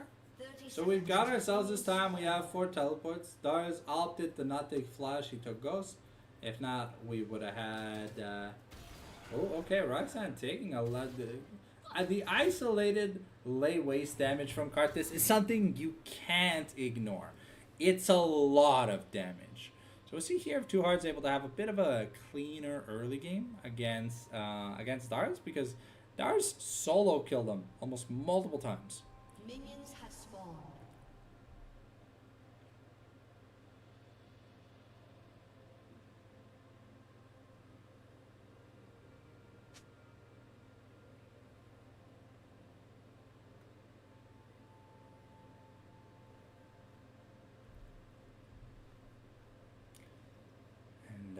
This Tristana Rise matchup, if Ghost Nation plays really aggressively, can be Tristana favorite. If not, just slowly get outscaled in terms of value by the Rise. And side lane wise, Tristana that's behind will not have much fun laning into this. So, ooh, okay. Ooh. Those 6 minions dying at the same time, fantastic. So, yeah. We're waiting for level 2 to get some action going. Fortunately, the overload here not going to find the target here. Ghost Nation now jumping on Stefanoa just like he should. Gets the reset on his jump, looking to get aggressive. Takes Stefanoa down to like 300. FCC gets taken really low. And forced to chug the pot, but Samira early game not the most fantastic. Really is going to rely on Kojak landing heavy amounts of CC so that the Samira can go to town. So when you're playing against a Nico Sivir, it's a little hard to find an all-in because you know you got the Sivir spell shield you got to deal with, and so far top lane looks fine. Ooh, okay. Nice combo onto Ghost Nation by 7-0, but 7-0 has like almost no mana left, so he's gonna be auto attacking most of the rest of the wave. Oh, there was a pause I didn't even notice. Oh, okay. FCC getting caught up in that blooming burst, and now Dar's looking to get some value from the undertow, but a nice searing charge away. Now Phyrexia, already having cleared her camps, is gonna find. Ooh, okay. And yeah, Karthus has the exhaust, so there's no flash. So that means that it's just gonna be a buff transfer here. Phyrexia having a bit of a rougher game. And that's the problem with Karthus, is that he's got like 500 HP at like level 7. So because he doesn't build any HP, and now we're looking to get in onto okay, we're gonna get a clean, we're gonna get a trade kill here. Kojak gonna kill Bruno, and it's gonna be Nico, it's gonna be McDabber killing off Roxanne. And here Too Hard is out. Too Hard and Dars are pretty much so. And now Stefanoa is going to be forced to take a back. I'm not going to miss out much. Has the teleport. And we haven't taken the bot lane crab yet. So we'll see here if anyone ends up rushing to it. But so far, it's up and available. Okay. And now, McDabber in a bit of trouble. And that's going to be FCC taking a kill. See, that's what I mean. If there's heavy CC in a bot lane or onto someone, Samira just does so much extra damage. It's a little bit insane. I love how Samira's got a sword and a gun, but sometimes she'll only use the sword or the gun. Like sometimes you'll think you'll be melee range, but then you'll see the gun come out and you're like, what? But sometimes you'll be in range and you'll see the sword come out and you're just like, what? You know, like, sometimes life is a wonderful whimsy of things.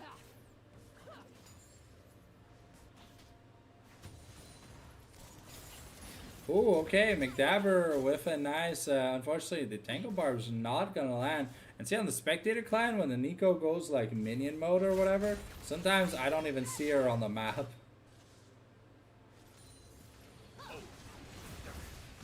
Okay, a nice EQ combo. And now we're looking to get some more undertows here, but we're starting to build up a CS difference here. About 15 CS here in the top lane. And Bizun finally in the lead money-wise. Actually, sorry. I'm really bad at counting. And so we're about even on gold.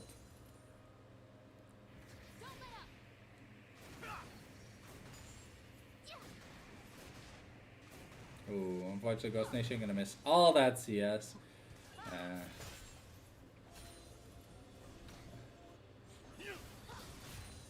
And Stefano are gonna get some nice little pokes across. And yeah, so far Karthus is just farming jungle, and that's what you're gonna expect the Karthus to do. It's pretty much just farming game for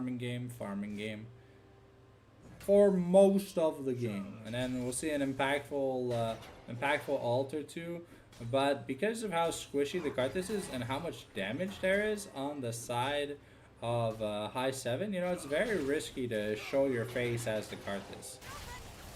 Okay, here we are diving. We've got the Karthus ulti coming out, and it's gonna chunk McDabber really low. Now Ghost Nation forced to invest a jump. We still have the Leona ultimate though. So maybe there's a play cooking. If they greed, there's definitely a play cooking. But it looks like McDabber gonna take an early recall. And yeah, Orin is essentially isolated to just Q farming.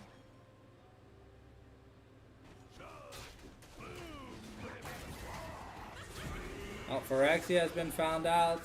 And now we're investing Stephanoa's Realm Warp.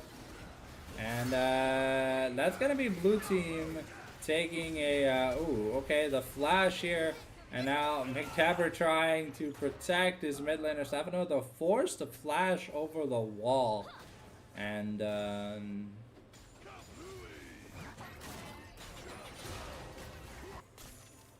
Ghost Nation taking almost no HP, and it's gonna be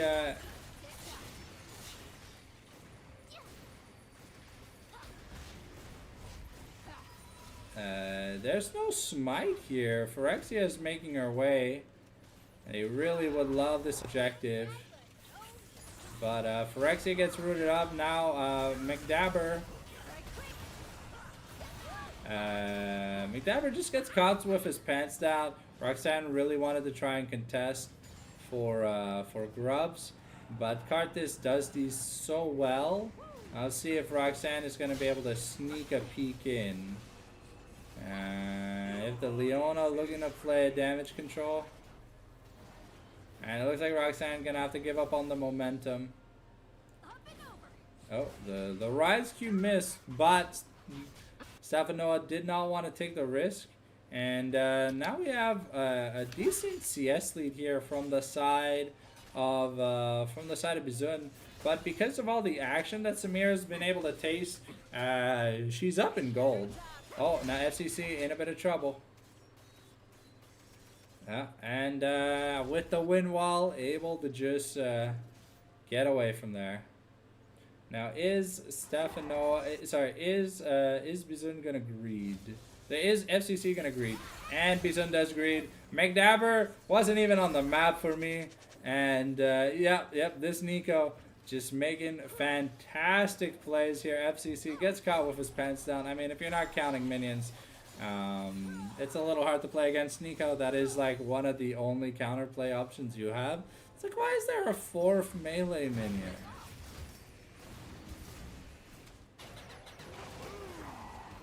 And here now, we've got Ravenous Hydra in the works here for Dars.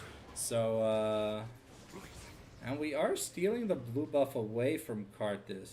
So while Karthus is good at farming, unfortunately Phyrexia, Phyrexia has good mana regen, but Karthus goes through so much mana that now Phyrexia isn't going to be able to optimally clear. He's going to have to take a few more backs. But as long as she can do a clear recall. Who won game 1? Twinkies won game 1. Red team won game 1. That's 1-0 here for Twinkies. In this 3-game scrim block right now. Alrighty. And not too hard. Just trying to clear the wave before Olaf gets in on him. And we have the Rod of Ages finished for McDabber. A fantastic engage. But it is going to force the flash out. And now Gojak is going to be taken to the Shadow Realm. And Roxanne trying to do enough damage. Oh. And that's a double kill, but Roxanne is going to be traded. And now Phyrexia might also go down. And yeah, that's going to be McDabber getting killed off. But is Bizun able to live?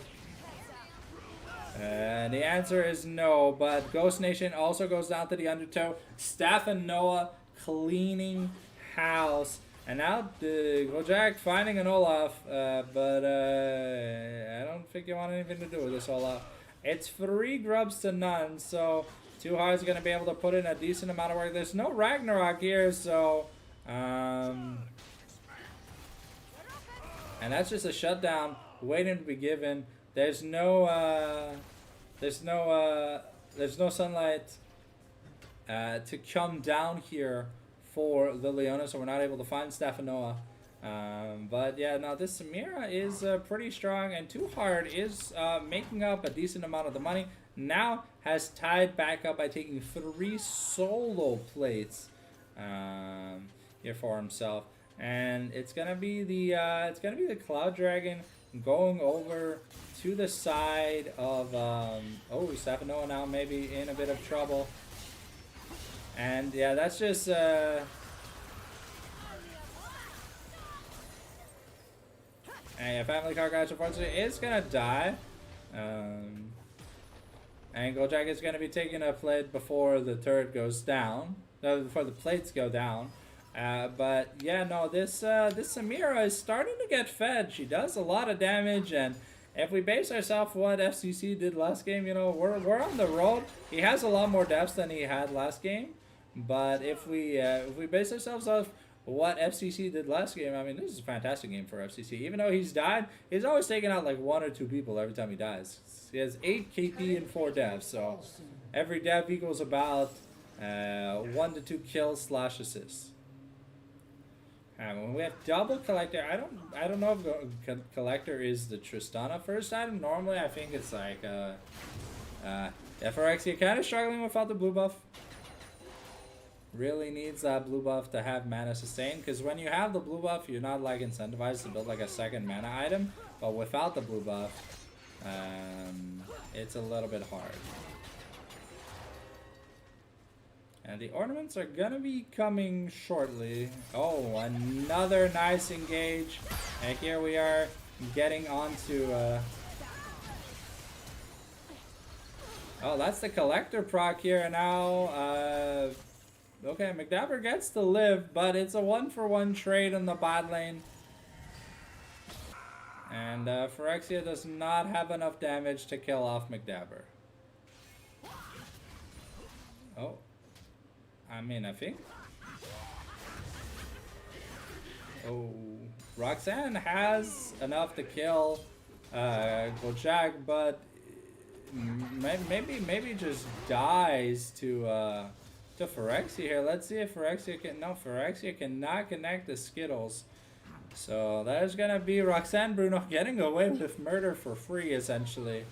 And Gojak, having some mispositionings. Yeah, we got a teleport here from Too Hard. Trying to make sure Olaf doesn't just get the turret for free. Oh, no brittle proc on the knockup. The brittle increases the length of CC from Ornn's abilities on champions that are affected by it. So that's why you always see when you get hit by like the brittle auto, it's like a slow knockback, you know? That's the increased CC mention. And we are halfway to the Infinity Edge here for Samira, so...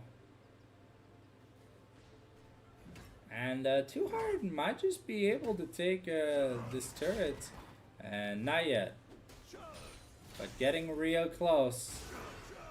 Okay, the Nas has been invested by Olaf, and Dars really just wants to push, Too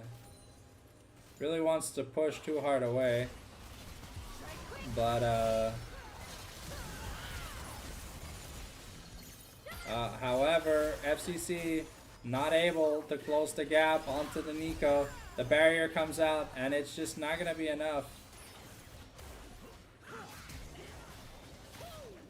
Ooh, wow. Okay, McTaber surviving for so long. They really need to get this turret. But it's going to be first turret over to high 7. And that's going to be the feats. So that's actually really important, Because if you build plated steel caps now, you get to upgrade them to armor advance, which is going to lower the amount of damage Samira and Tristana are going to be able to do. And you get a Consolation Herald as your prize here on Twinkies. But Stefanoa is managing Ghost Nation pretty well this game. Has the Roa, getting close to his Seraphs. The tier is almost fully stacked, and it's pretty comfortable. Sivir also has the Tsukiyomi build already done, so that's the infinite mana, infinite cooldown style build. McNabb just showing up out of nowhere, I swear to God, sometimes. Man, I'm not even seeing him on the minimap, and I'm like, I'm paying attention while I'm casting, but like, literally just disappears sometimes.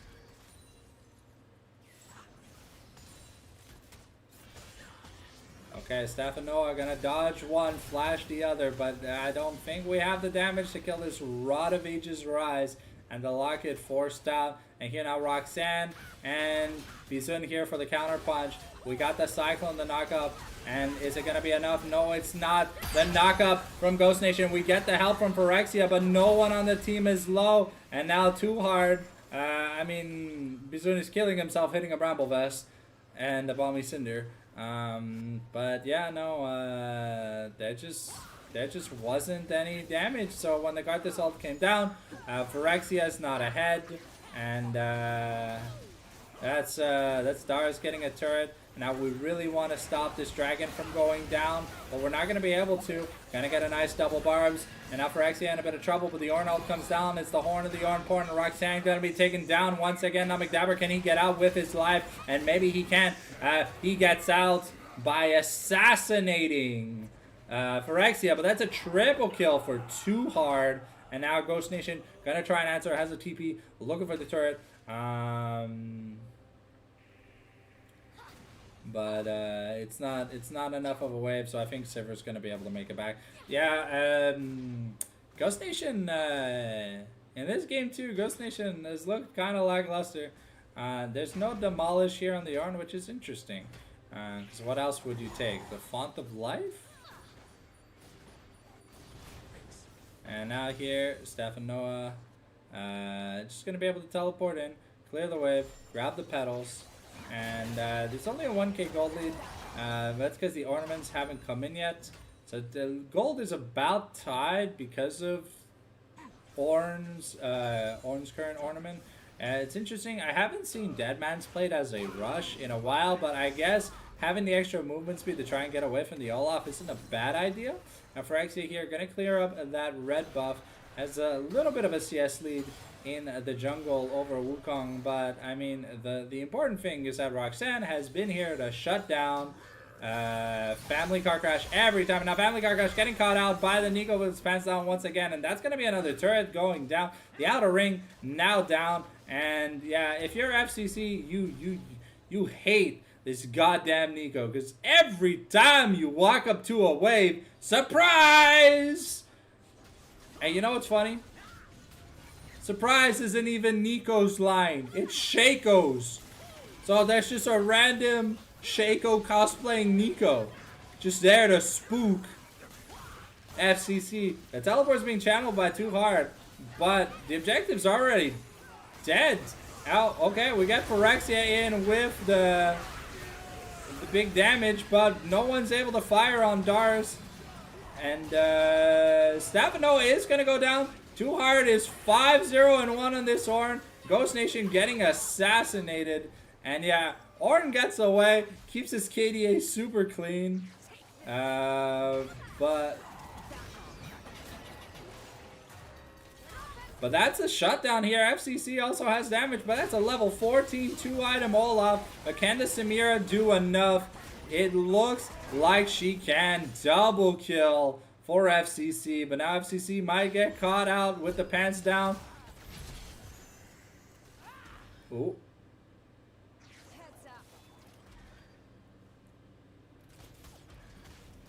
No lifesteal on either of these champions. And that's gonna be an upgraded no, we decided to upgrade the collector instead of the IE. So that is going to give Ornn 4% extra stats. It's going to give Samira 1,000 gold extra worth of gold. And if you look at the money, I mean, it's about 500 lead here for the side of Bizun. But FCC wasn't involved in that last team fight. He essentially got caught with his pants down again. Another Nico ultimate. And, you know, sometimes I get tired of repeating the phrase, but it happens so often. At this point, it's no longer like a misplay. It's the meme of the game. It's like, oh shit, there's a Nico. What are you gonna do? There's a Nico. And here Ryzen has, oh, another Nico ultimate. You can't make this shit up, bro. It just happens way too often at this point. And Savanoa is gonna kill off Phyrexia. Phyrexia now 2-6, not having much fun. And we're gonna try and catch Ghost Nation. But a nice Orin ultimate and a knock up Stefanoa and crew. Okay, though Roxanne has to be careful. Has to flash over the wall. And yeah, this super OP Orin, level 15, can give out his third upgrade to whomever he sees fit. Wait, no. Yes. Right? So at 13 you get yours, 14 is the first, 15 the second, 16 is the third, and 17 is the fourth. Yeah, okay. Yeah, he can. I guess we're waiting on the IE for Ghost Nation, or we're gonna try and upgrade. I don't know what Phyrexia is building.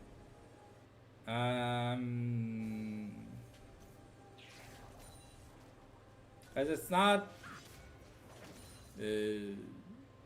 Storm Surge?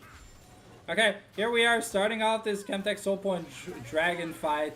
A teleport coming in from Ghost Nation, but he's gonna be met by Stefan, Noah, and Roxanne. The mid laners just gonna get assassinated. And now CC immune all up, going to town, and there's another Nico ultimate! But too hard, trying to get the assassin class feat. But that's a triple kill for Karthus.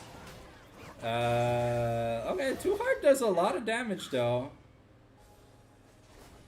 But yeah, Roxanne's got Chain Lace Thrashers, so yeah. Oh.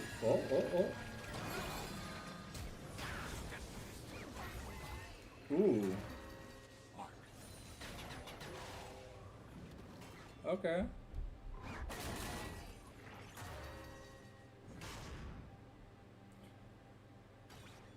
Yeah, Assassin Orange 6-0-5, but Phyrexia gets some redeeming gold. Now has the Zonias, maybe can live a little bit longer. Scooby, so FCC now 10-4. This man has been caught out by every single Nico ultimate this game.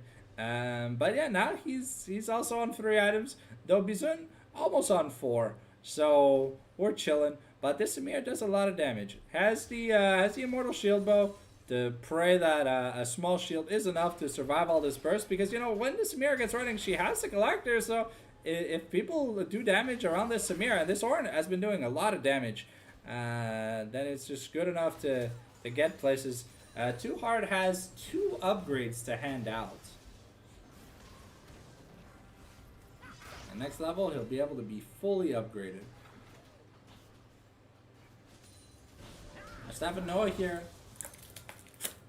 has that rank 3 Realm Warp. It's gonna be dangerous to fuck around with it. The FCC here trying to make sure he doesn't get caught out by yet another Nico ultimate. As McDabber has a fantastic track record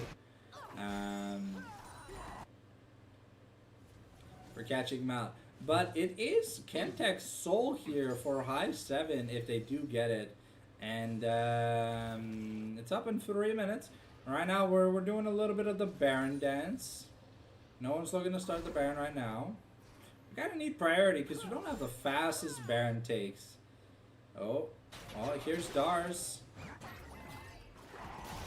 And Dars caught with his pants down. And this time, there's no Nico to catch FCC, so he's able to get a good amount of damage. And Roxanne gets melted, but so does Bojack and crew. And yeah, that's just a clean team fight win here from the side of Twinkies. And what looked like a good second engage from High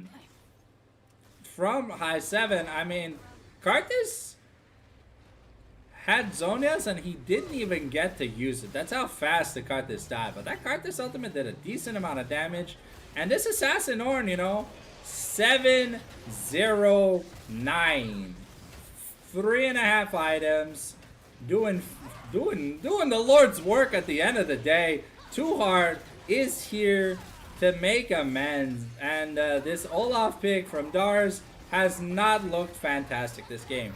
Though McDabber's Nico, if there's someone has to get MVP this game outside of Ornn, it has to be McDabber's Nico. This man has found fantastic engages the entire game. All right, we're on full crit mode here for Sivir. Samira just trailing by, almost has the Immortal Reminder. Yeah, Ghost Nation just struggling on 2 items, you know. But if we press the money button, he has the same amount of money as Rise. So the money is it's not a mid lane game. This game, it's the mid lanes are like so. Oh, well, it looks like there's a Nico nearby. Oh no, this time the Nico is in full vision, and FCC just gonna get caught with his pants down, just gonna get run down. And here McDabber looking to find Phyrexia, and they have to kill this Karthus early, but they do get a bit of damage. And Roxanne looking to do damage, but Ghost Nation just gets melted. Unfortunately for Twinkies, yeah, FCC is about all the damage you actually have. And yeah, everyone's upgraded, but that I mean, 30-second death timers, that could be the end of the game. But I think we're gonna go for double inhib into a Dragon Soul fight.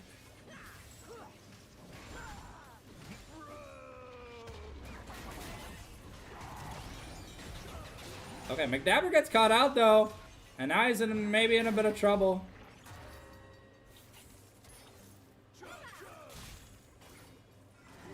Okay, McDabber gonna die to that, but they're gonna take the Cloud Soul. Sorry, the Chemtech Soul. And we're looking to chase people. We ping the Ornn ultimate, but it's not up yet. So now Samira is on full crit. Oh, okay. Roxanne gets caught over the wall, but I mean, ooh, no warrior tricks are available, and Roxanne caught with his pants down. There's a lot of people getting caught with the pants down. I feel like maybe people aren't wearing pants this game. What do you guys think? It's a little sus. But now we have the Knight's Vow imbued onto FCC, and Twinkies are looking clean to take this inner turret. It's Staff Noah and Dars versus the world, but triple grub plus a heavy AD on a Samira. The Samira doing like almost 300 damage to the turret per auto attack at this point in the game. So she's good at clearing shit. And now we're gonna deny as much jungle as we can. We almost have the death cap in literally 200 gold. Oh, Phyrexia has to be a little bit careful. Really wants that death cap before the next ultimate, because it'll really put a dent in things. But Bizun's wave clear is fantastic. Okay, the wind wall forced out of Samira by McDabber, and we do have the Ornn ultimate. The Horn of the Ornn Porn is available. Sorry, the Call of the Forge God. And now we're getting a Giga Realm Warp, and now Roxanne, Stavanoa, and McDabber are looking to find people, but it's Dars against the world in the backline, and Too Hard on his Assassin Ornn is currently surviving, but he's gonna go down, and it's another Nico ultimate! McDabber finds a clean pop-up. And that's just gonna be game number 2. Ladies and gentlemen, we're going to Silver Scrapes! Hell yeah, baby. This was some intense ass action. The goal was tied pretty much the entire game. And yeah, high 7. Looking a lot more in form this time. The draft, a little bit spicy here from the side of... give me a second. Just make sure I don't have something raunchy on my profile. There we go. We're going to game 3, ladies and gentlemen. Now, I'd play Silver Scrapes, but I'm tired of editing VODs to the point where I lose I lose monetization options on it. So yeah, we're not gonna do that.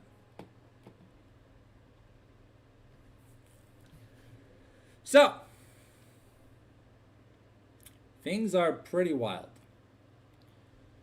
We had a fantastic game 1 from the side of Twinkies. Game 2 was hard fought, but I mean McDabber's Nico is now something to be respected. This man's Nico is insane.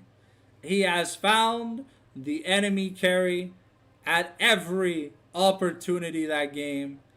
And I'll be honest, the Phyrexia's Cartes, it seemed a little bit disappointing.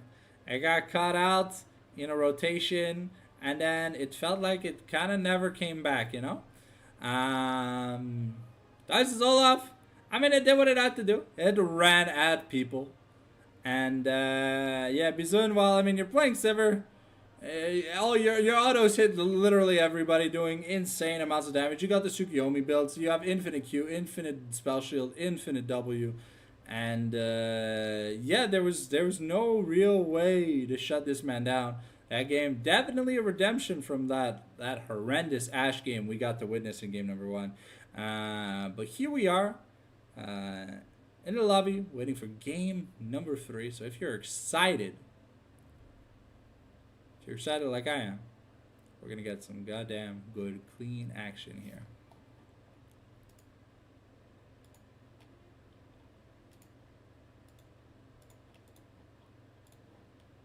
And while we wait on the draft for...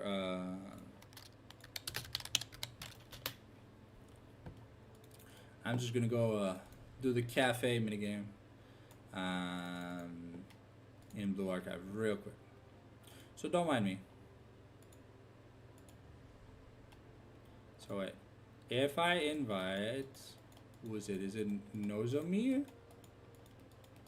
Or is it Hikari? I think it has to be Hikari, right? Oh, so Hikari and Nozomi have to be together and then they ride the train. Okay, well that's good to know. Oh, I took Akko's desk away. I'm sorry, Akko. You had a desk that you were working at and I just took it away. My bad. My bad, my princess. Alright, and here, let's see. What else do we have to work on? Akari New Year. Found me some of that mochi, girl. Alright.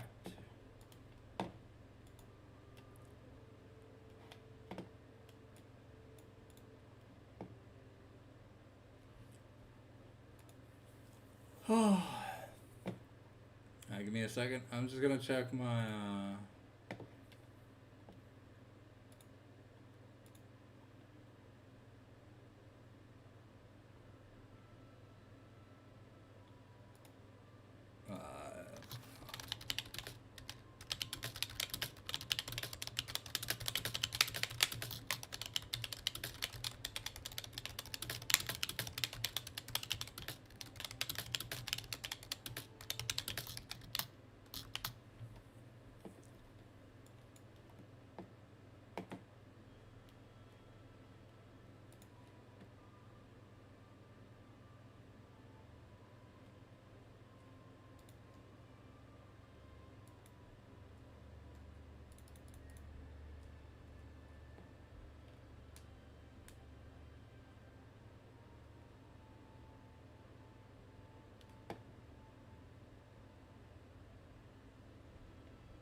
Alright, so we got a red side game here for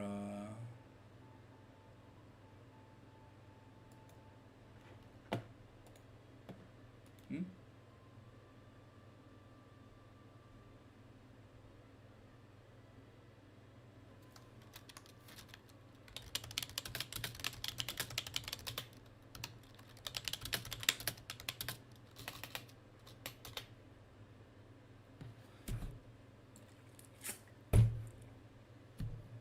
Ooh.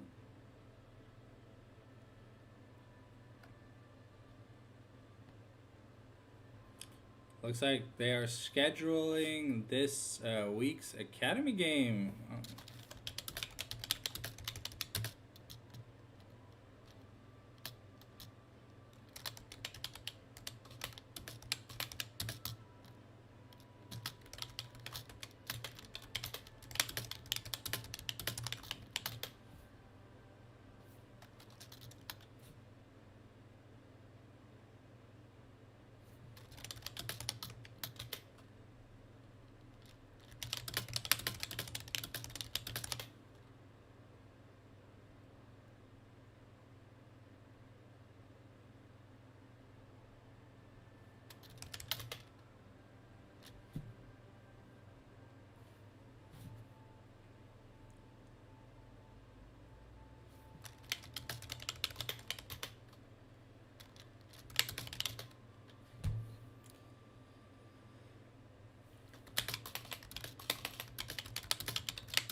So it looks like the week 2 matchup is going to be Twinkies versus High 7. And week 1, they're playing...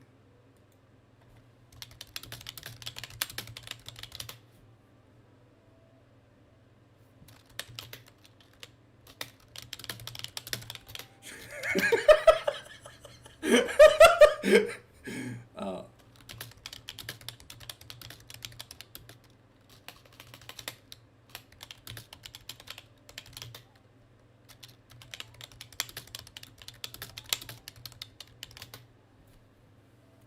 YouTube's easier for streams. With Twitch, like I had to download the VOD, then I had to render the VOD, then I had to re-upload the VOD, and it's like, bro, like, what the fuck, like, yeah.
Were they waiting on me?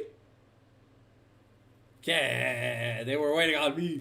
Bro, I announced it. It was the first thing I announced. All right. So let's get ready for the final game. Another Vayne ban. Okay, at this point, bro, the bans are never going to change. It's going to be Gangplank, Xin Zhao, something, and Vayne Twitch something. The Wukong's got some High 7, unless High 7 want a blue pick. The Syndra, okay, no, okay, yeah, okay, it's the exact same bans. Alright, nothing's changed. Alright, here we go. Now the Olaf is out of the way. But there's still a lot of options that Dars can play. We saw Dars mess with some AP and stuff. Maybe Stefanoa wants to play the Azir. Be good luck in here. I don't know about this team's priority on like Rumble / Gwen, but yeah, the Azir here for Stefanoa. It's like I know these guys personally, you know. Not like I've casted like 30 plus of their games, you know. It's like, don't mind me. This team in Nordians, whenever I get a chance to cast them, I would cast them 100%. Oh, also Twinkies. I mean, if Twinkies want to be cast, I'll gladly cast Twinkies game.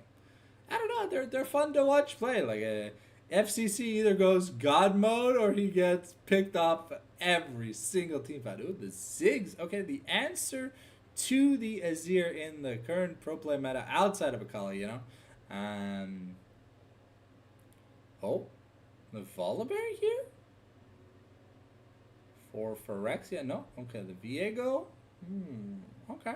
I like the Viego. She has a Karthus Viego 2-trick. So, didn't have the best showing in the Karthus. Ooh.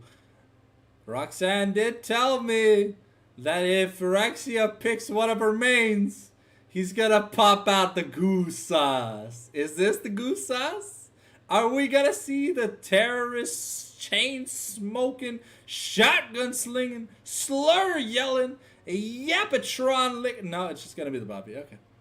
Well, I was debating. But it's okay. Bobby against Viego, fantastic. Against Ziggs, you can stop the satchel charge. And you can use the Azir wall for stuns. Great synergy pairing.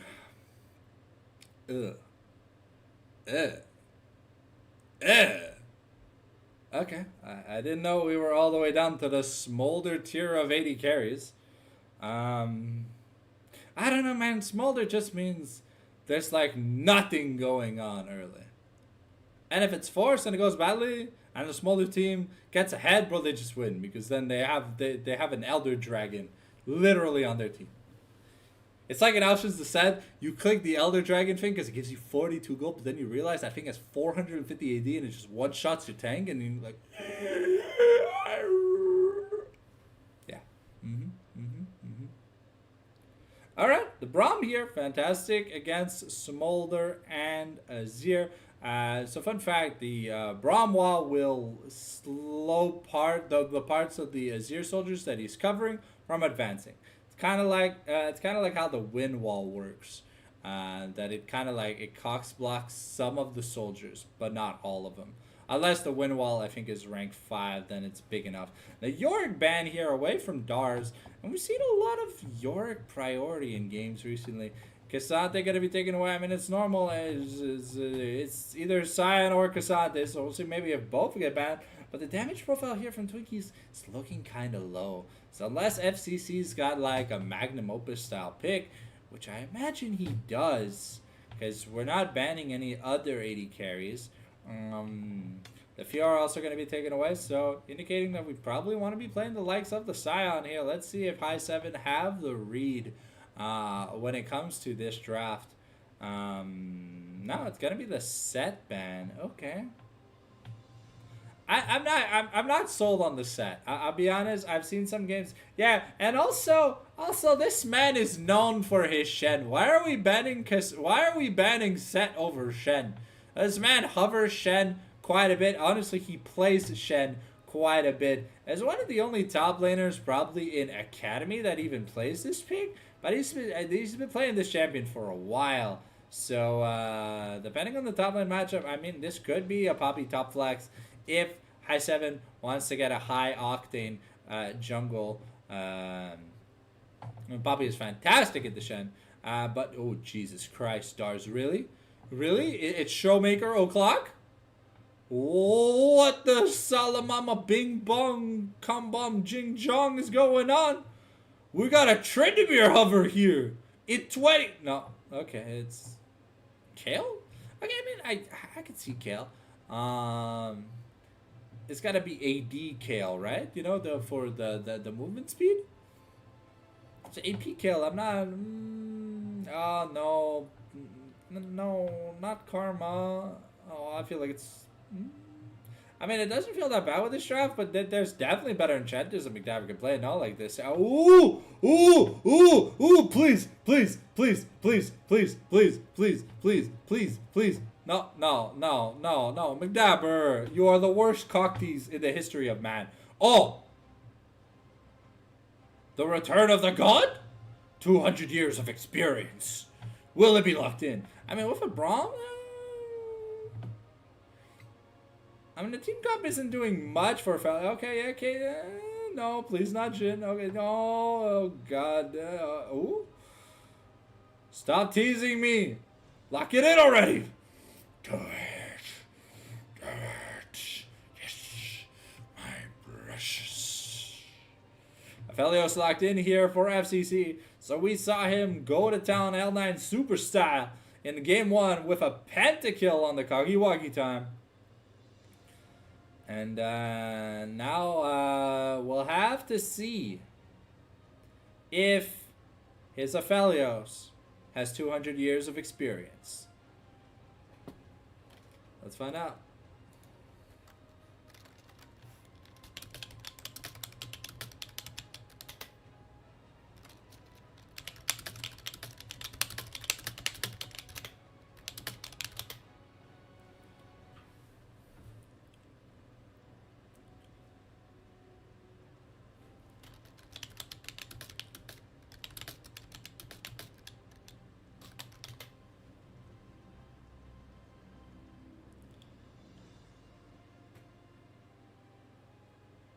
All right.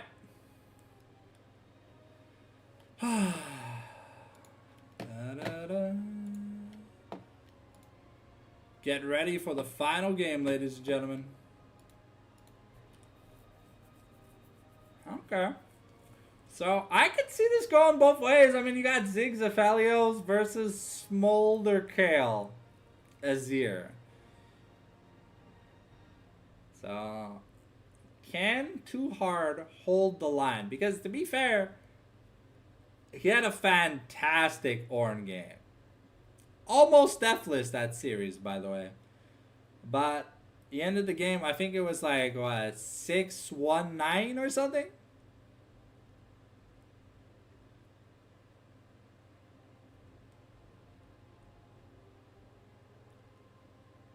And I'm surprised he survived. But man, the dude was getting triple kills and double kills on the wazoo.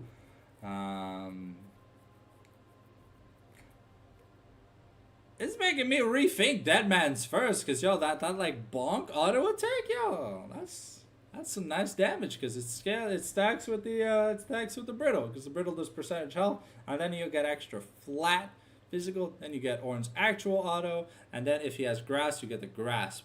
So it's like that's like 4 things.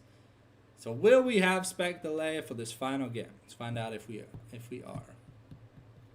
There's a possibility.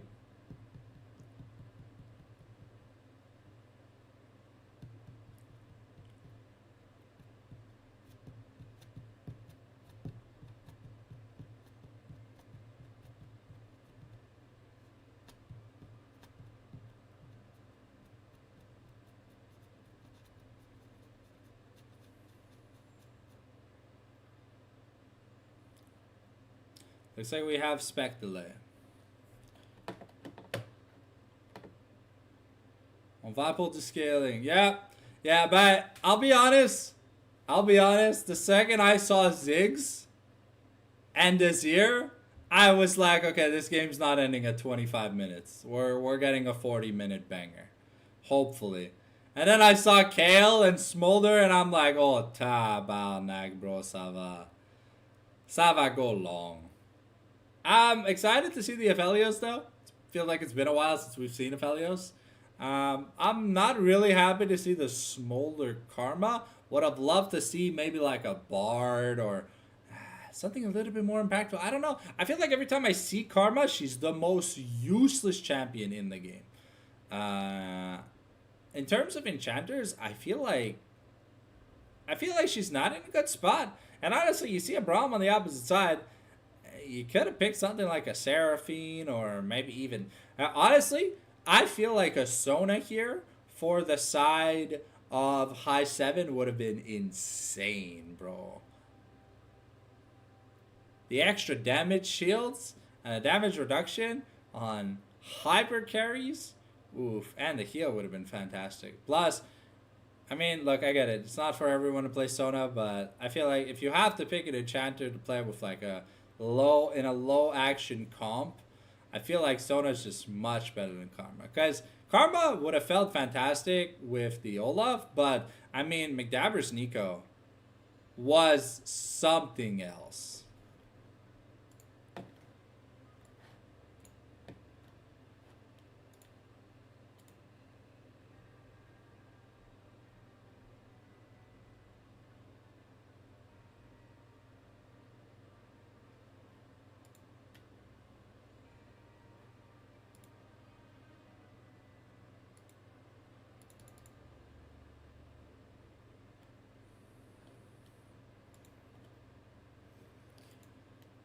Twisted tree line. I miss you.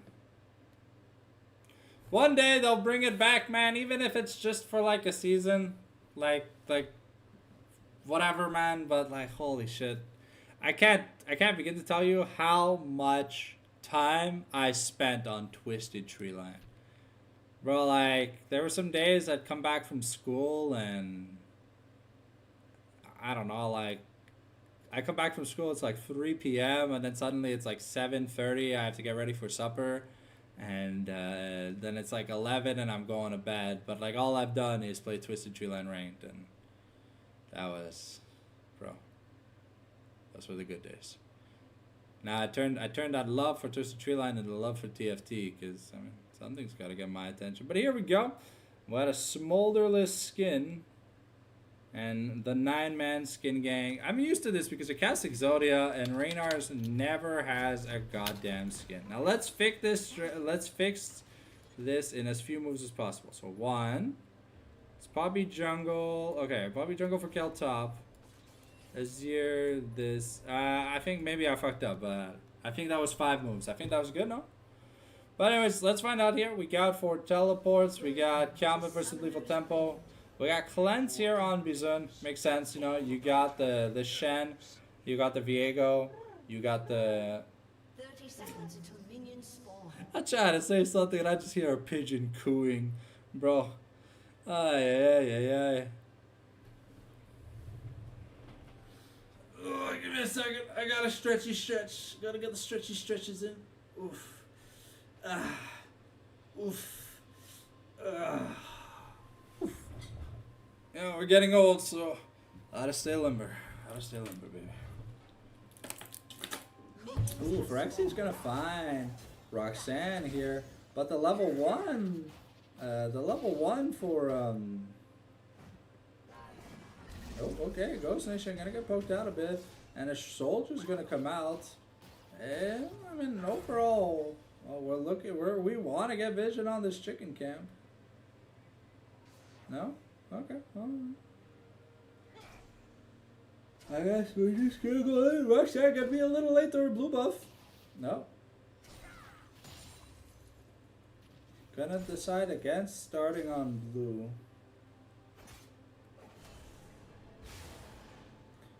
And it looks like we're getting a chicken start on both sides. So that means that Phyrexia it's gonna have like maybe a 15-second time lapse advantage over this Poppy. So we'll see here if she's clearing as fast as she should be. And Dars is a champion that transforms, so he doesn't do much to level 6. Oh, Gojek does miss the Winter's Bite. And Too Hard is showing why Kale kind of does nothing in the early game. But he's got to keep up his farm, though. He can't fall behind in farm. But he is going to look to take very aggressive trades on Dars. Because as the game goes, the scale is going to become more and more obnoxious. So you have to make sure that she doesn't get to that point with a modicum sum of money. That's the important thing. And now Bizun's looking to get to 25 stacks as soon as possible. A nice taunt In here, Dara's going to be taken to almost nothing. Holds his flash. And yeah, that's what Too Hard is going to look to do every time his taunt is up. He's going to look to walk up. And if Dars isn't respecting Too Hard, he's going to get taunted. Slapped by the triple Q. And those are the trading patterns that Twinkies want for this top side. He does miss a taunt, so this is a little bit unfortunate. FCC is gonna miss. He's gonna miss that minion. But yeah, if Shen misses the taunt, then he's just gonna get smacked for a bit. But Shen has Doran's shield, and is honestly the key shield should be able to absorb most of the early damage burst. If anything, Stephanoa looking to aggressively poke this Ziggs before it becomes a problem. And now we have Phyrexia here looking to make a play, but Roxanne wants to punish the second spawn of the second spawn of chickens, but Phyrexia is gonna find her, and it's gonna be Phyrexia that's gonna be able to take it. And now Roxanne in a bit in danger, has the flash, but it's probably not enough. And that's first blood going over to Phyrexia. However, Stephanoa is just going to give over the kill to Ghost Nation. And yeah, it's a 2-for-1 trade. And if I'm Twinkies, I'm happy about that because Vigo gets an early kill. Ziggs also gets a kill, kind of for free, even after getting run down in that 2v2. And yeah.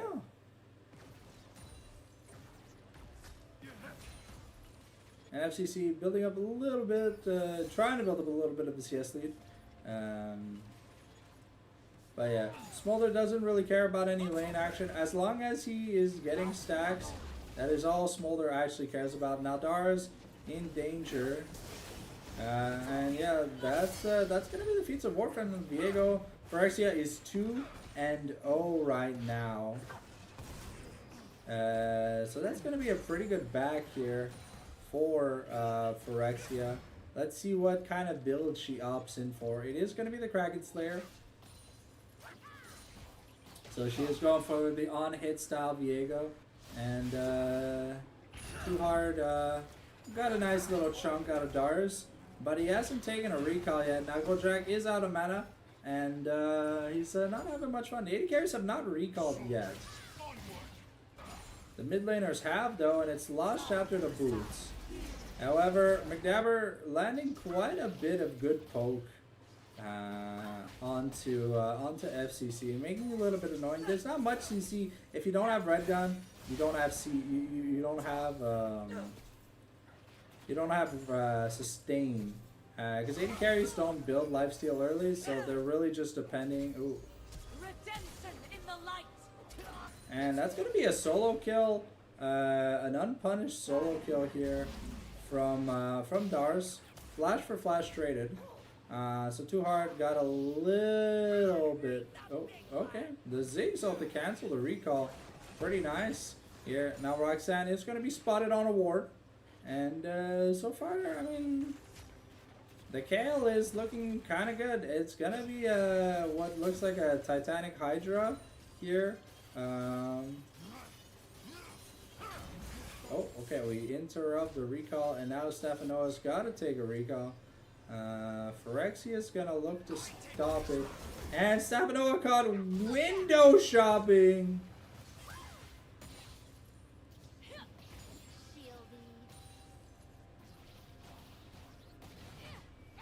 And Phyrexia was looking for some jungle camps to steal, but couldn't find any. And yeah, that starts taking a half health off a taunt triple Q combo. And now Dars has to be a little bit careful. But gonna be able to just walk away. It has the Swifties. So if anything, this Kale moves pretty fast. But it means in terms of itemization, it's gonna be a little while before we see Kale get her Nashor's Tooth.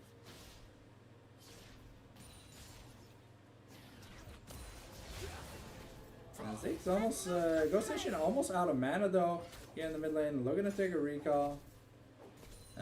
Looking at the money, he's got 1,200 gold, so he's getting close to his first item, if anything. Let's see if we end up going... Ooh, okay. Shen Recall not going to be interrupted. We'll get the Hextech Alternator with a control ward here. And we're really close to the Blicky. Okay, and Family Car Crash, make sure he doesn't miss out on more CS. It's going to be Collector first. And a lot of Collectors this series. It's the third one. And that's going to be a solo plate here. But that means, because Phyrexia is taking it back, probably for Kraken Slayer, that means that we're going to get access to... We don't want to commit for the grubs? What? Maybe they don't know?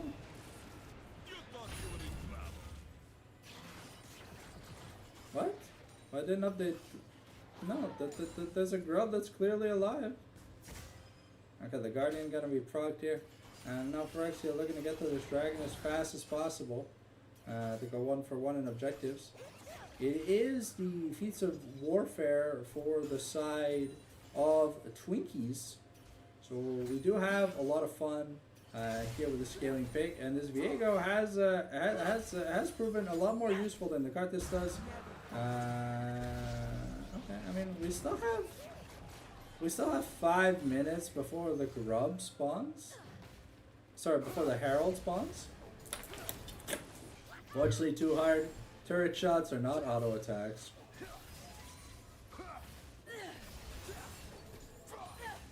It looks like it's gonna be Nashers here on Kale though. Okay, we're looking to. Ooh, okay. FCC gonna be a little low. Okay. And Bizun. Holy sh. Oh, the Keeper's Verdict came in. Okay, I was like, what the hell happened after? What the hell happened to Phyrexia? But yeah, she just got booted. She just got booted back to her camp, and it was like, okay.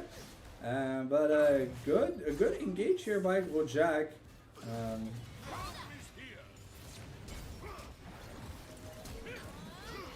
Oh, okay. And yeah, unfortunately, FCC didn't have enough HP to survive that, so it's gonna be a double kill here for Roxanne.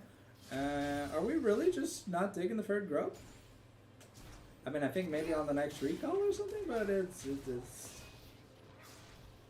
maybe they were scared that Phyrexia was coming by.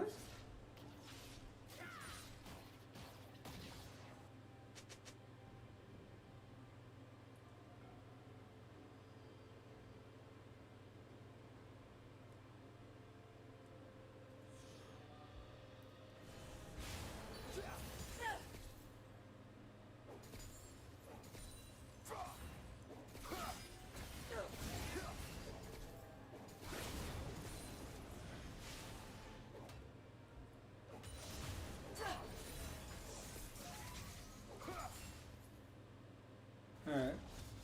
We're just going back to farming, we're chilling. No Moonlight Vigil here. Ooh, FCC taking a lot of damage.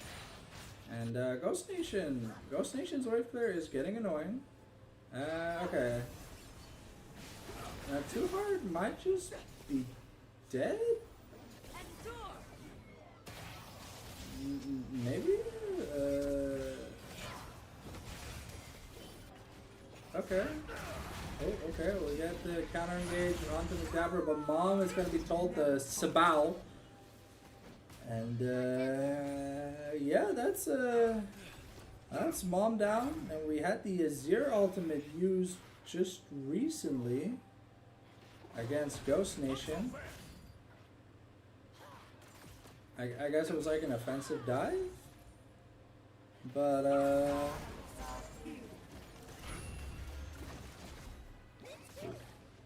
okay.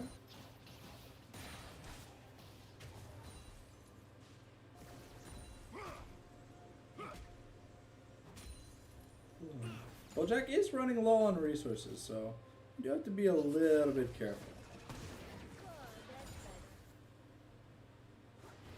Still no first items on the 8 carries, but they should be coming in soon. Ooh, okay, Ghost Nation gonna have to use the satchel charge to disengage. His first item here for the junglers. It's Sundered Sky versus Kraken Slayer. Ooh, Viego gets caught out against the wall, rooted up. But here comes the Unbreakable. We have the Moonlight Vigil, and this could be dangerous. But the Stand United Soul Takeover is gonna be enough. And here now, Bizun in danger. Gets stunned up, and that's a double kill for Phyrexia. And, ooh, okay. Stefano forced the flash from a 1v1. And, yeah, Phyrexia is kind of popping off. Yes, Dars is kind of just scaling for free, but you don't pick Shen to win lane. Is if you win lane on Shen, you become so oppressive. That's going to be another play, another solo play taken by FCC. Almost Titanic's now finished, but looking at the money, I think Dars, ooh, unfortunately that's a cannon miss for Too Hard, and about a 20 CS difference here in the top lane. But what I want to talk about is this lead in the jungle, because Phyrexia is running circles around Roxanne. Now, to be honest, last season in Eternals, Roxanne was the inspired of the tournament, of all the league itself. And, you know, maybe now there's finally some competition. We seem to be going crit Jaego. Okay, so it's going to be Collector next. That's 4 collectors from Twinkies in 2 games. That's a lot of collectors. Maybe they feel like collecting too hard. Looking to try and proxy the wave. But Roxanne is on his way here, so...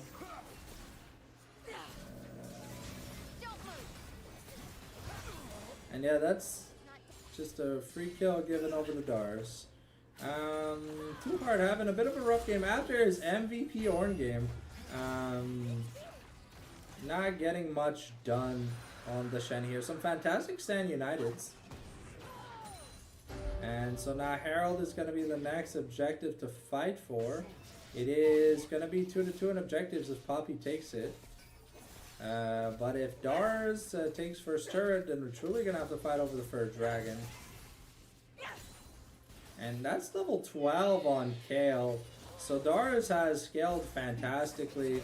And because Too Hard has helped with dives in the bot lane, yeah, this dragon is the next thing we have to fight over. We need a wave. Okay, we got the teleport from Azir. Okay. The Ziggs and can we blow the turret up? No? Okay. Yeah. Okay, Stefanoa might look to get a play going here.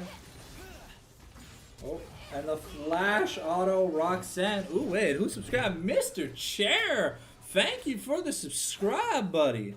And we're game 3 in this hard-fought scrim. Twinkies are looking to mark the first scrim victory against High 7.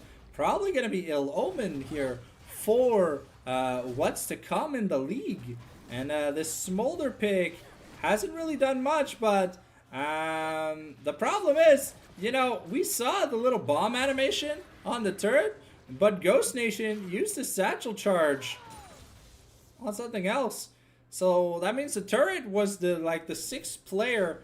It was the stand-in for the Stand United. So it definitely allowed Stefanoa to get back on his feet, even having a decent CS lead, a decent money lead now. And KO came in, got a few more kills, and things are looking good.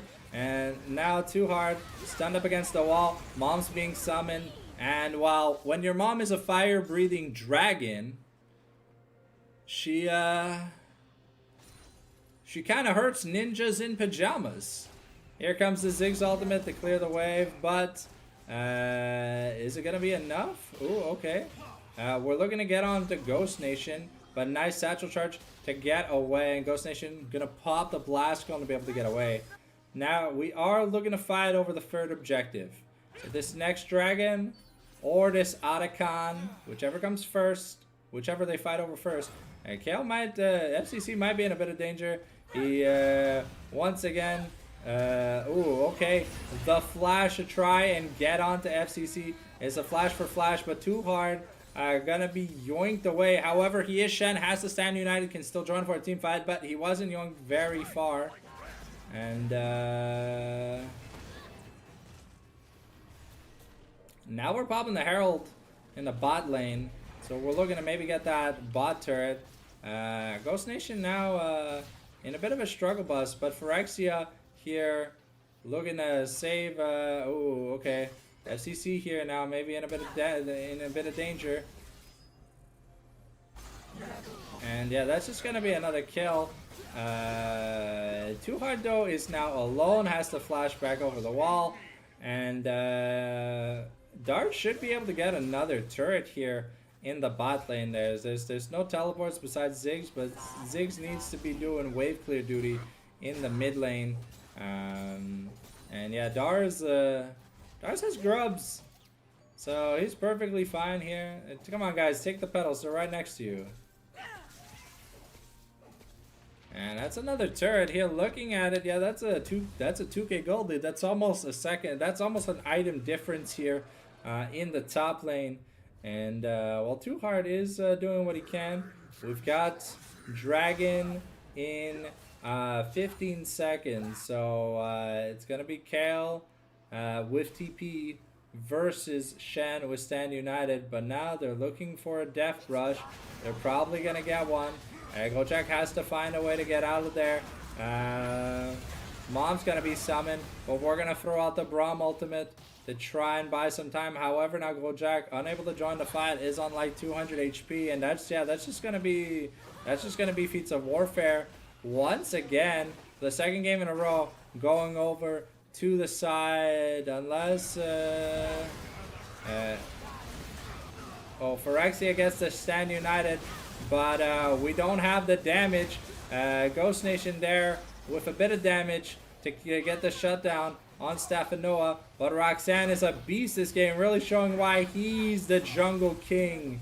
And here comes Dars to clean up, and that's Too Hard. Gonna be going down, and that, honestly, ladies and gentlemen, that's probably enough to call it, because that's gonna be the Otacon. The Kale is level 14, super fed, has the death cap already, and the Poppy just looks invincible in these team fights. Unfortunately, the Aphelios not really given any space to play. And what a fantastic Azir ultimate comboed with the Poppy stun. Roxanne and Stephanoa really putting to work their nice combo strategy.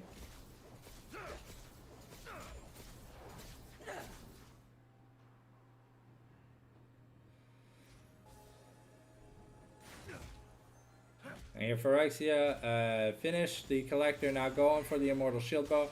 The biggest problem with this Crit Viego, it does a lot of damage, but because you're not going any of the bruiser items, if you don't get a reset, yeah.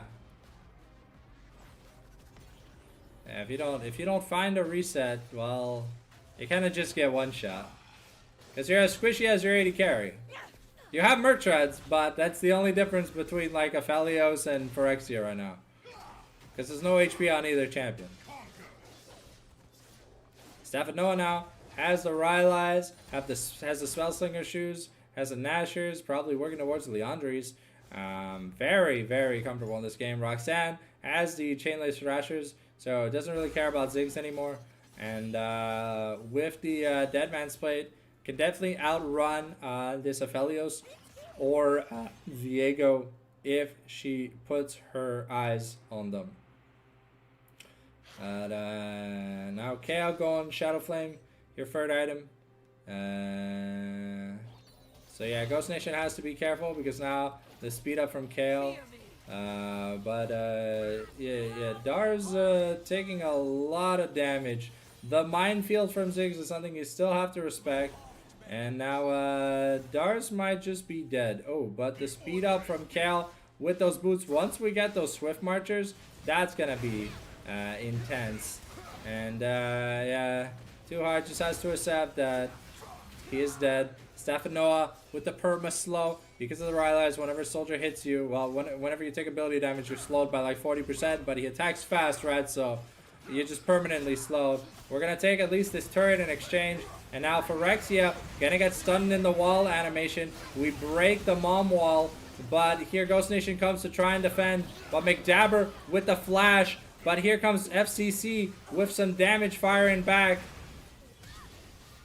And however, Stefanoa is just invincible. And if Poppy can get her eyes on FCC, it's gonna be it. Look at how fast this little Yordle runs. And she's one smack away. The Captain America shield. And it's gonna be enough. 4-2, 12, 5, 3, 7, 7, 2, 1. That's gonna be at least the inhib, if anything. Oh, maybe not. Too Hard is here to defend. Oh, gotta miss another cannon minion. Unfortunate for Too Hard. Definitely not as serious to farm out minions. But yeah, the Kale is one level off being fully scaled. Has basically 3 items now. Let's check in with Bizun. So that's 210 stacks, so we're 15 stacks off the collector for Smolder being done. I do like that we skipped the Shojin and we just continued the crit route here from Bizun. It definitely does help because Smolder has crit scaling, and while Shojin means like more abilities and stuff like that, I feel like, you know, he's still an 80 carry, so if he hits you at 100% crit, it definitely hurts more than if he like autos you when he has a Shojin, right? So here we are going for the RFC. Leandri's next here for Azir. Going Force of Nature here on the Poppy, even more movement speed. It's what we call the, it's what I like to call the ambulance build, because you're just running around going wee-oo, wee-oo, wee-oo, just fucking people up. The Stand United already being channeled by Too Hard. Here we go, Viego getting in on McDabber, but the Keeper's verdict, and now Phyrexia gets a reset. Roxanne though able to burn the tether able to break the tether by flashing away, and now we are going to get this Cloud Soul unless Stefanoa has something. I mean if Helios managed to get the dragon, but Stefanoa was doing so much damage they just assassinated Phyrexia, and now Gojak in a bit of trouble though. Stefanoa is gonna go down. Nice shutdown, and woo, Jesus. And that's a big shutdown over to Too Hard, but now Roxanne, she's huge. And is it going to be enough? Do we have the shield? The key barrier is not going to be enough. And now maybe we got the Captain America shield, and here comes Roxanne going boom, boom. The speed up here from Roxanne is going to be enough. A smash against the wall, and Roxanne just going to be able to walk away with more kills. So we get Soul Point, but now we're going to lose an inhib. But FCC is definitely doing a lot of damage. You saw he almost 3-shot Bizun. But, I mean, we're at that point in the game where the 80 carries do an insane amount of damage. The execute now officially online, though, for Smolder. We do have to be careful about that if we're Phyrexia. We have 2 crit items. So we're still... oh, we didn't even go... wait, why did we go Last Whisper? Who built armor? We built the Last Whisper over Shield Bow just for Poppy? Okay.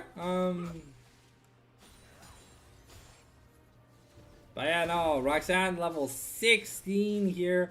Finished that 3rd item. Looking comfortable though. Even though Viego has more farm, kills. The 6-2-14 Poppy definitely has a better KP ratio. 20 to 11. Oh, there's the police. Or an ambulance.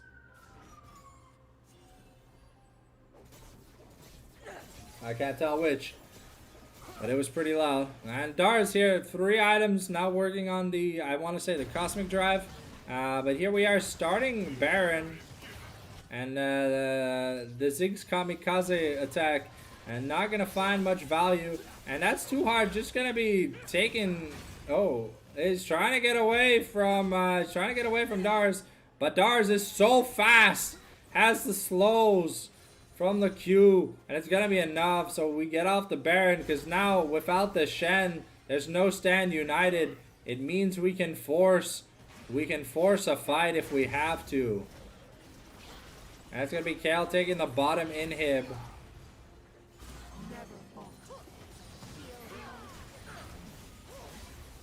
And a fantastic redemption game here from the side of high 7. And now we got to be careful. FCC does a lot of damage. But, oh, Smolder going to decide to go... To not go 100% crit wide array. Definitely going to go either GA or something. But now, because we have full prio and we've taken 2 inhibs, we got Ghost Nation teleporting to the top turret. But not going to be able to stop high 7 from taking this Baron. And now the gold lead almost 10,000. I don't even think a Cloud Soul could solve the issue. Here now we have a Lich Bane on this scale, so even more damage. Oh, so it was okay. So the BF sword was a mistake. So we sold the BF sword and now we're building Shoshin. So at least we have 75% crit on the Smolder. Stefanoa comfortably playing in this counter matchup. Had a fantastic laning phase. Sorry, had like a rough laning phase. Oh.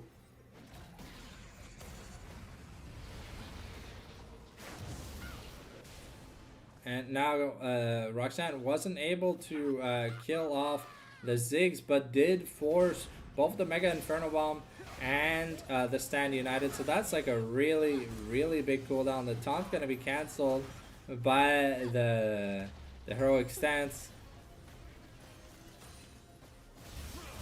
And now here Dars is on the sidelines, just taking about half of a third of Bojack's health with just 2 autos and a Q. And this Kale does a lot of damage. Okay, stunned up, too hard now, gonna get executed. Legendary, the flip back on all 3, and that's gonna be the end of the game, ladies and gentlemen, for Exia Shrine. But it's not gonna be enough. And now it's Ghost Nation versus the world. But High 7 are here to spread a message, and that they're gonna keep the undefeated streak in scrims. They're not here to lose. They're here to win. So, that's going to be it for me tonight, ladies and gentlemen. Hopefully you guys enjoyed the VOD. As always, we'll be live tomorrow night for the Prestige Eternals tier list with Roxanne Bruno, that god tier jungler you just saw play 3 games. And we'll see you then, ladies and gentlemen. Thanks for watching.